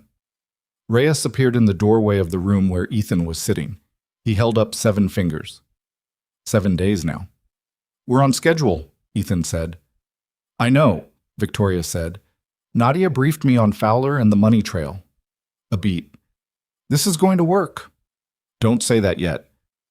I know, but it is. She paused. How are you? It was the first time she'd asked him that, directly, without it being attached to a briefing or a debrief or a what do you need. He wasn't entirely sure what to do with it. I'm all right, he said. Your house? Still standing. Good. The word was quiet. Keep it that way. The next 7 days were the kind of work that doesn't look like anything from the outside. Reyes's office filed the formal complaint package with the city's inspector general at 48 hours before the hearing, which was the legally required window and also the tactically correct window. Close enough that Cross's team couldn't mount a meaningful procedural response, far enough that the IG's office had to acknowledge receipt and log it into the public record before the hearing opened. Cross's legal team filed 2 motions to delay the hearing. Both were denied. Cross himself gave an interview to a business publication that ran 3 days before the hearing, in which he discussed Crane Street Commons as a generational investment in the city's future and made a brief reference to a coordinated campaign of misinformation being mounted by parties with interests contrary to community development. He did not name Victoria, He did not name the initiative. He smiled in his photograph with the ease of a man who had not yet understood that the ground had changed. Briggs and Kowalski were placed on administrative leave pending investigation. The department's response to the formal complaint, which was the minimum possible response, and probably also the maximum they'd initially intended. But the IG's office had received Nadia's money trail documentation simultaneously, and that created a parallel investigation that the department's internal process could not control. Ethan spent those 7 days in the corridor, not gathering evidence. The evidence was gathered. He was present. He checked in on Estelle, on the Garcias, on Terrence, on the others. He sat at kitchen tables and drank whatever was offered and answered questions as honestly as he could about what was happening, what to expect at the hearing, what testimony looked like, what it meant to be a named witness in a public proceeding. He helped the Garcia family understand the procedural protection language in the document Reyes had prepared. He sat with Terrence for 2 hours on a Tuesday night while Terrence decided whether to speak at the hearing in person or submit a written statement, and said nothing while Terrence made the decision himself. Terrence decided to speak in person. Ethan drove Estelle to Reyes's office for her prep session and waited in the lobby. When she came out, she looked at him and said, "The young attorney who prepared me. She's very good." Then she said, "I made you something," and produced a small container from her bag. Peach cobbler, still warm. He didn't say anything. He wasn't sure what to say. She moved past him toward the elevator as though she hadn't just done something that landed with the weight of a sentence completed rather than started. The night before the hearing, Ethan's phone rang at 11:45. Unknown number, which was different from the burner that had sent the threat 3 weeks ago. Different pattern, different area code. He answered it. Silence for 2 seconds. Then a voice he'd never heard. Controlled even. Slightly formal. The voice of a man accustomed to rooms where his voice was the only one that mattered. "Mr. Carter." Not a question. "Who is this?" "You know who this is." A pause. "I want to have a conversation." "We're having one." "A different kind." Another pause, longer. "What you're doing tomorrow is going to hurt a lot of people who weren't part of any decision-making. Staff, contractors, investors who had no knowledge of operational details.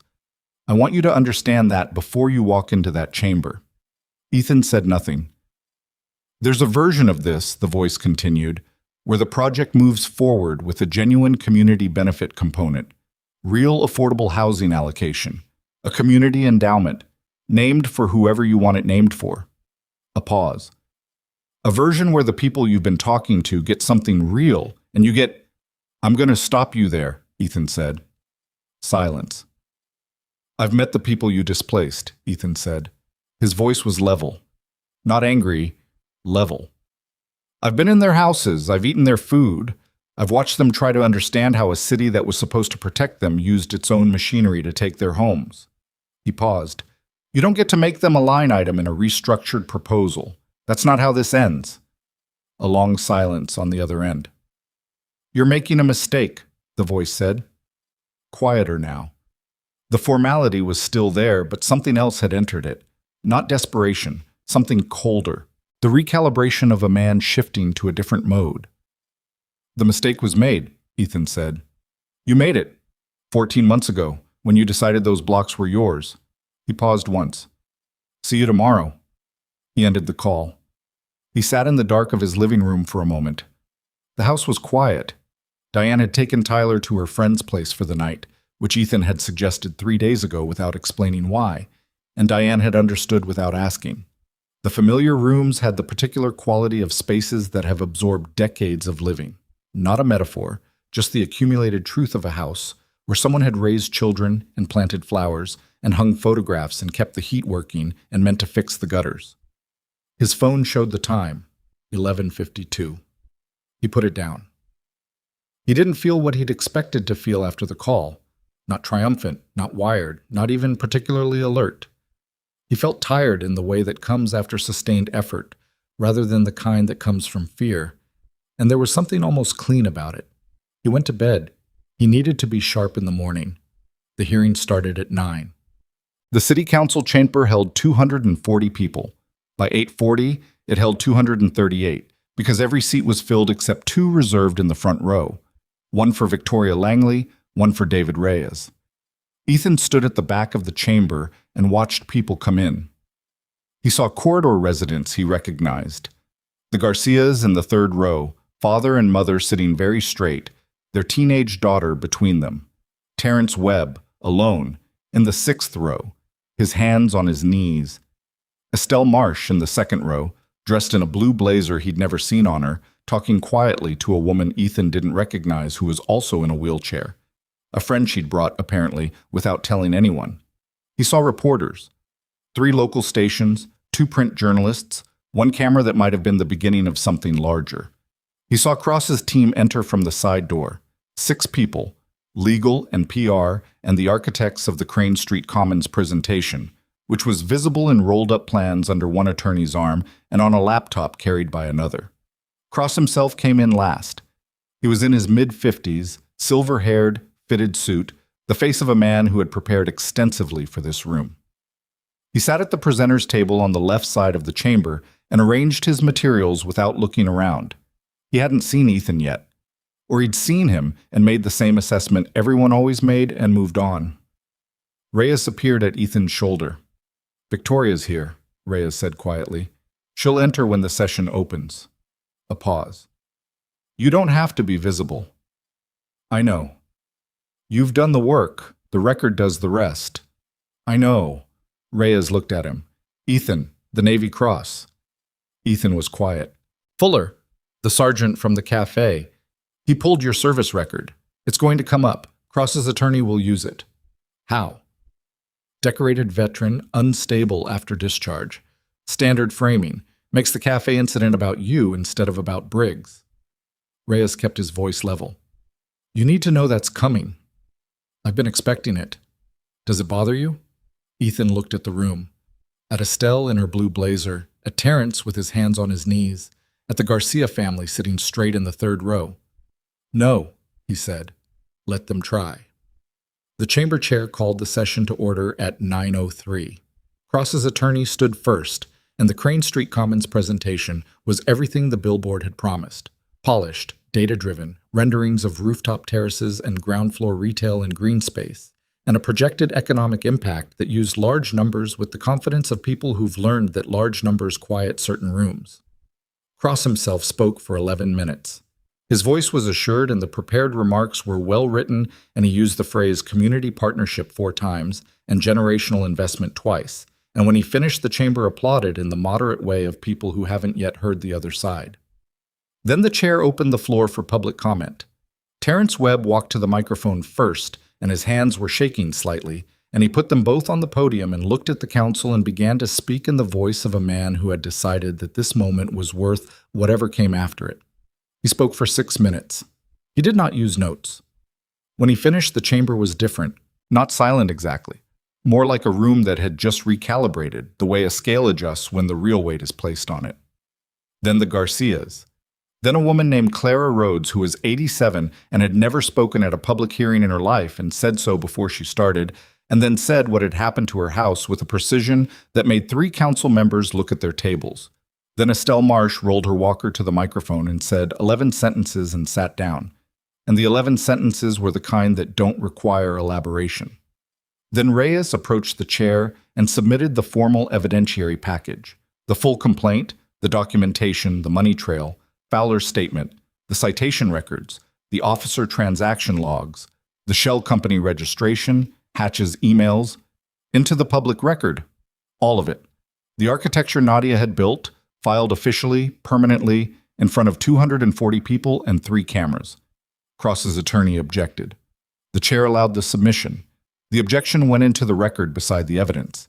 Then the chamber doors opened. Victoria Langley wheeled herself to the front of the room in the quiet that followed, and the quiet deepened rather than broke, because the room had started to understand what it was looking at. She addressed the council for 9 minutes. She spoke without notes and without flourish, in the voice she'd used at Ethan's back in the cafe. Precise, measured, carrying. She described what she'd found in the corridor, what she'd watched happen to it, what the documentation showed and what the documentation meant, and what a city's obligations were to the people who'd built their lives inside it. She did not raise her voice. She didn't need to. When she finished, she turned her chair and looked across the chamber.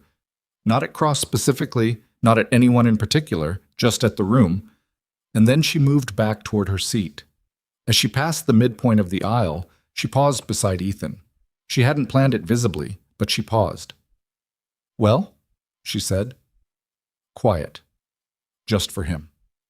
He looked at the chamber, at Terrence, who was exhaling for the first time since he'd stepped away from the microphone, at Estelle sitting with her friend, straight-backed, watching the council with the patient expression of someone who has decided to wait as long as it takes.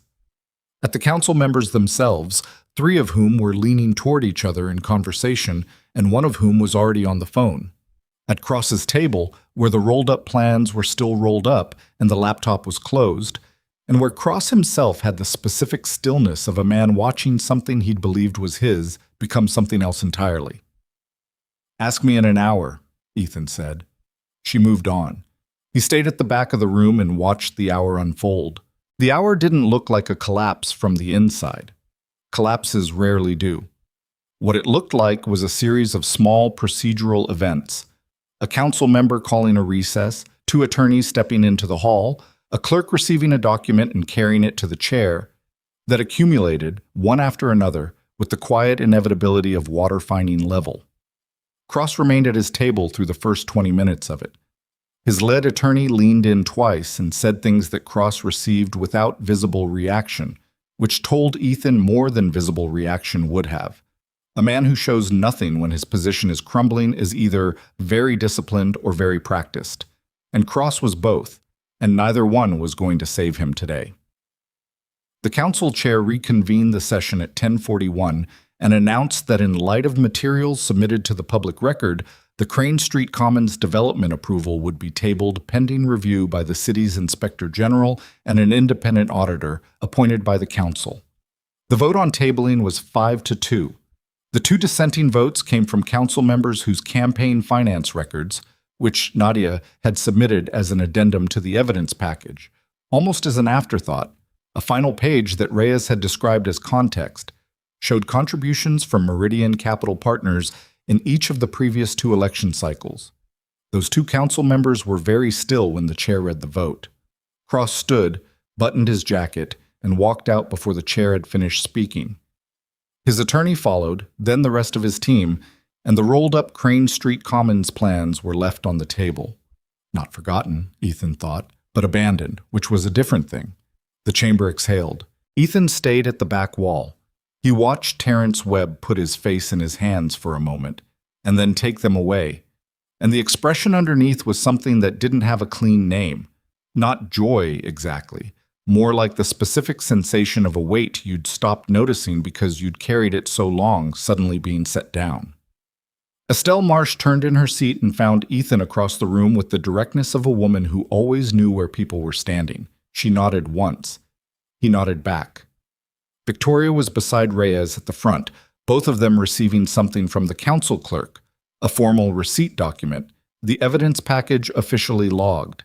Reyes was talking to her quietly, and she was listening and writing something in her small notebook at the same time, which was the most Victoria thing Ethan had seen her do, and it made him feel something that he didn't examine right then because the room was still moving, and he needed to stay present. His phone buzzed. Diane. "I'm watching the news feed. Is it done?" He typed back. "It's starting to be." She sent back nothing for 30 seconds, and then, "Come home for dinner. Tyler wants to show you something he built." He put the phone in his pocket. The criminal charges against Ethan were formally dropped 11 days after the hearing. Reyes called at 8 in the morning and said it in one sentence and then said, "Don't thank me, thank Amy Chen's footage and the department's sudden desire to not have this in discovery." And Ethan said he understood. And Reyes said there was still the civil suit, excessive force, civil rights violation, falsification of the incident report, which would proceed regardless, and that Ethan should expect a settlement offer within 60 days that they would reject because the case was worth more than any initial offer. And Ethan said, "All right," and Reyes said, "You're very calm for a man who just had criminal charges dropped." And Ethan said, "I've had bad news in worse places." And Reyes was quiet for a moment and then said, "I imagine you have." And that was that. Briggs and Kowalski were arrested on the 14th day. The other two officers, Salvatore Panna and Marcus Dill, whose names had come from the overtime logs and been confirmed by Fowler's statement, were arrested the following morning. The arrests were made without drama and without press release, which meant someone had timed them carefully, which meant the IG's office was being more deliberate than usual, which Reyes said was a good sign because deliberate meant they intended to make the charges stick. Gerald Hatch was arrested on day 18.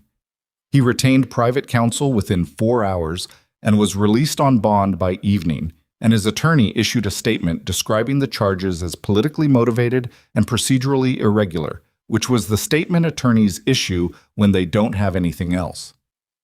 Damian Cross was indicted on day 22, 8 counts: fraud, conspiracy, bribery of public officials, and 4 counts related to the falsified citation scheme. His attorneys filed 3 immediate motions, all of which were standard procedural responses designed to slow rather than stop. His bail was set at a number that was large enough to communicate seriousness and small enough that he posted it the same afternoon, because he was the kind of man for whom that number was still accessible even after everything. He walked out of the courthouse in the afternoon light, and the cameras were there, and he said nothing, and his face said nothing, and he got into a car that drove away. His development approvals remained suspended. His financing partners, 3 institutional investors who'd committed to Phase 1, announced within the week that they were reviewing their positions, which in institutional investor language means they were leaving. Crane Street Commons, as it had been proposed, was finished. The billboard on Hendricks came down on a Thursday. Ethan drove past on his way to the logistics building and almost missed it. There was just sky where the rooftop terrace rendering had been, and the sky was doing nothing remarkable, just being sky, and somehow that was enough. Victoria announced the Community Dignity Foundation 6 weeks after the hearing. Not a press conference. She didn't do press conferences if she could avoid them, but a letter published simultaneously in 3 local outlets and the company's own communications channel, written in the same direct, non-performed voice she used for everything. The foundation was capitalized at $200 million. Its mandate was threefold: legal defense for residents facing displacement pressure, documentation and advocacy for disabled citizens facing systematic discrimination, and direct support for the households in the corridor whose lives had been materially disrupted by Cross's operation. Restitution wasn't the right word legally, Victoria had told Ethan when she'd described the structure, but it was the right word in every other sense.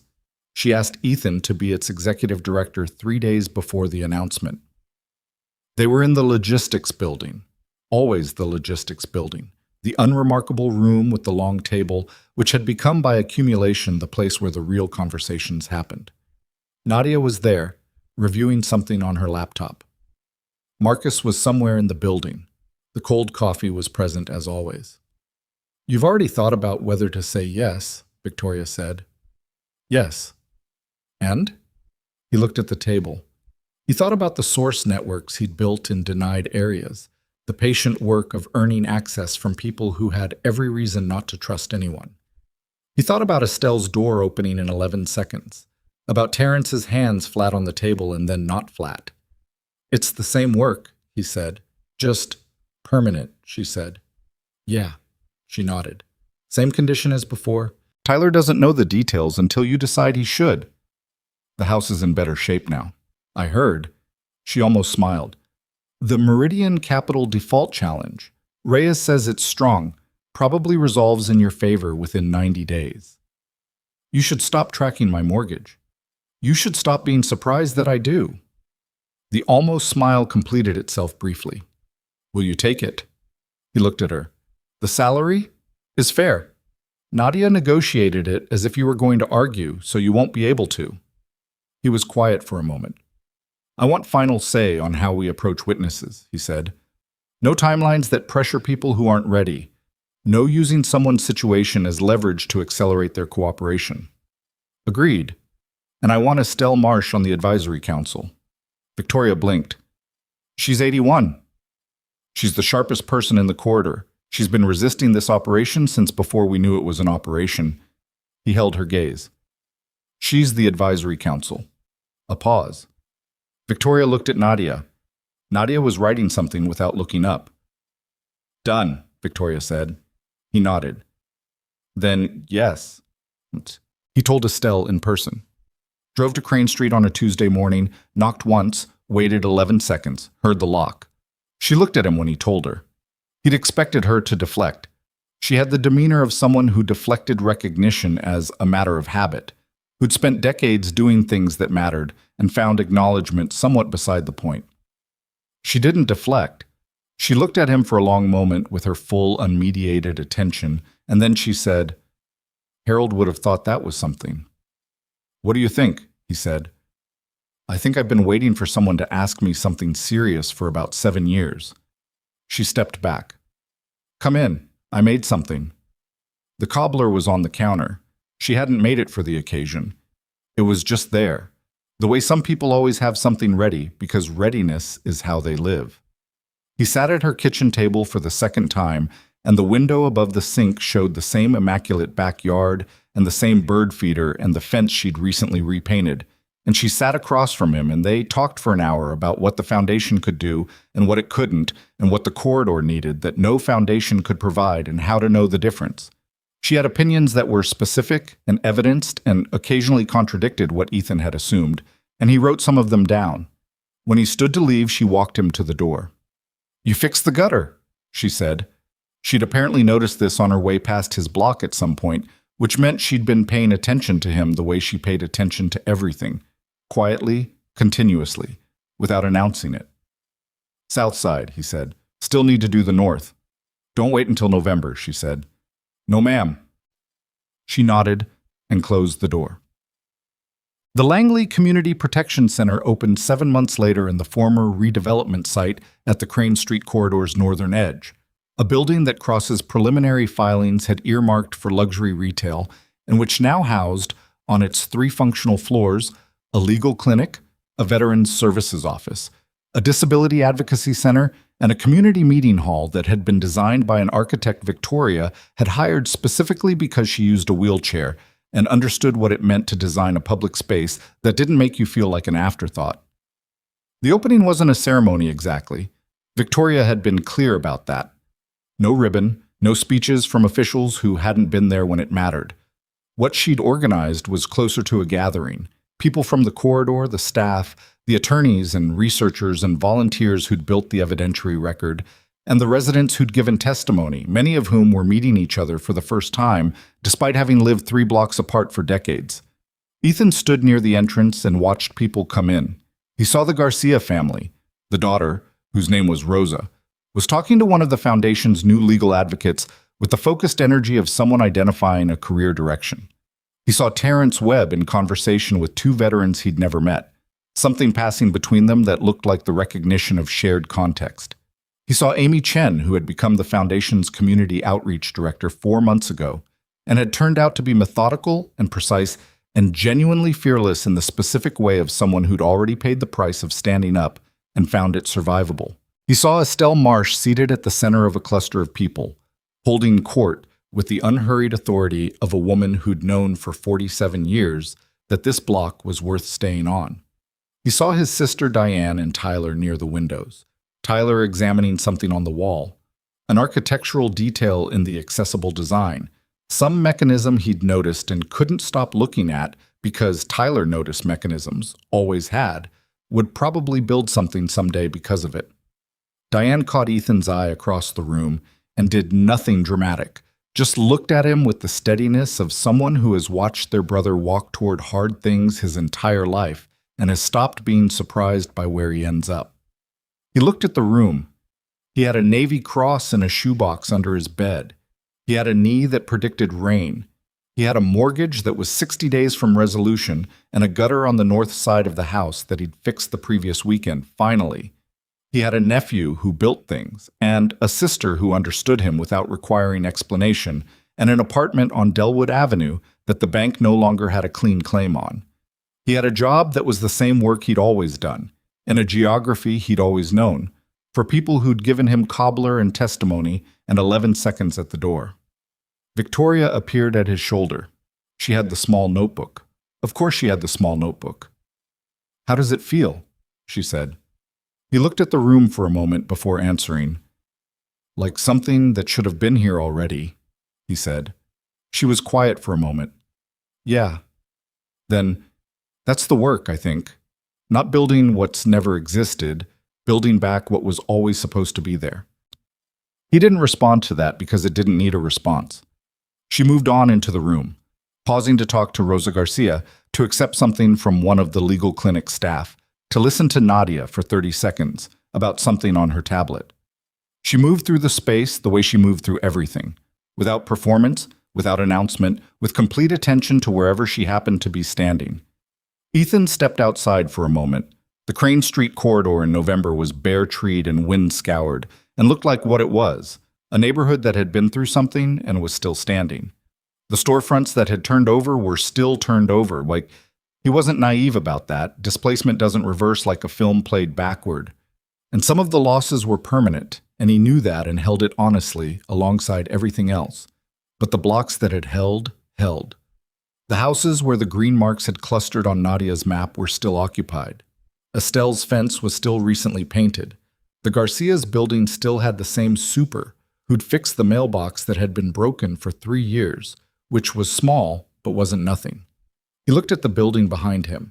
The foundation sign was modest, his suggestion, overruling someone's instinct toward impact. Just the name, clean letters, readable from the street. The light in the windows was the light of people inside doing things. He thought about a café 5 months ago, a foreclosure notice in his pocket, a phone ringing with a job he didn't get, and a choice he didn't hesitate on, and 11 seconds that couldn't be explained to anyone who hadn't spent years training their body to respond to things faster than they could be named. He thought about what Victoria had said to him outside the café, the question she'd asked. Would it have changed anything? He'd said no. He'd meant it.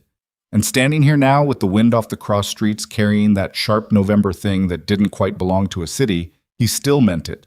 But he understood something he hadn't then, which was that the question itself was part of the answer. It mattered that she'd asked. It mattered that he'd told the truth. It mattered that two people who had nothing obvious in common had recognized something in each other in a moment that didn't leave time for strategy or calculation. Just the unmediated question of whether you were the kind of person who stepped forward, and the answer, and what the answer cost, and what it built. The door opened behind him. Tyler appeared, jacket half-zipped, with the expression of a kid who's been inside long enough and has identified someone to escape with. There you are, Tyler said. Mom said you'd be out here. She's right about most things. Tyler came and stood beside him, looking at the street. He was 11 and didn't have a framework yet for what had happened over the past 5 months. Ethan had kept the promise, kept the details away from him, let him experience only the outcomes, the house safe, the foreclosure notice gone from the table, his uncle present rather than haunted. Tyler knew something had happened. Kids always know something happened. He just didn't know the shape of it yet. What's that building going to do?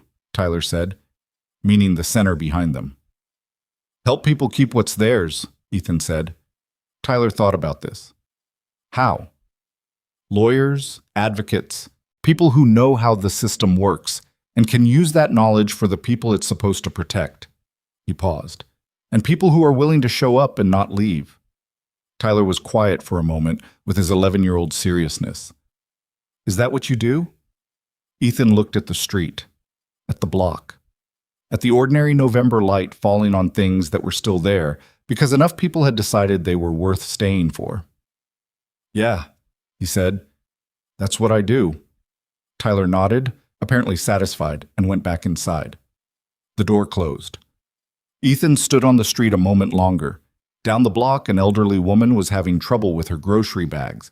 2 handles, one hand occupied with a cane. Before Ethan could move, a teenage boy he didn't recognize jogged over from across the street and took the bags. And the woman said something, and the boy nodded, and they walked together toward her building, and neither of them looked up because it wasn't a moment that required an audience. It was just what you did. He watched them until they were inside. Then he turned and went back in. The world doesn't change because of grand gestures or perfect people. It changes because ordinary people, imperfect, tired, sometimes scared, decide that someone standing in front of them matters more than whatever they were about to lose. That decision costs something. It always does. But what it builds lasts longer than anything fear could have protected. Step forward, even when you're not sure, especially then.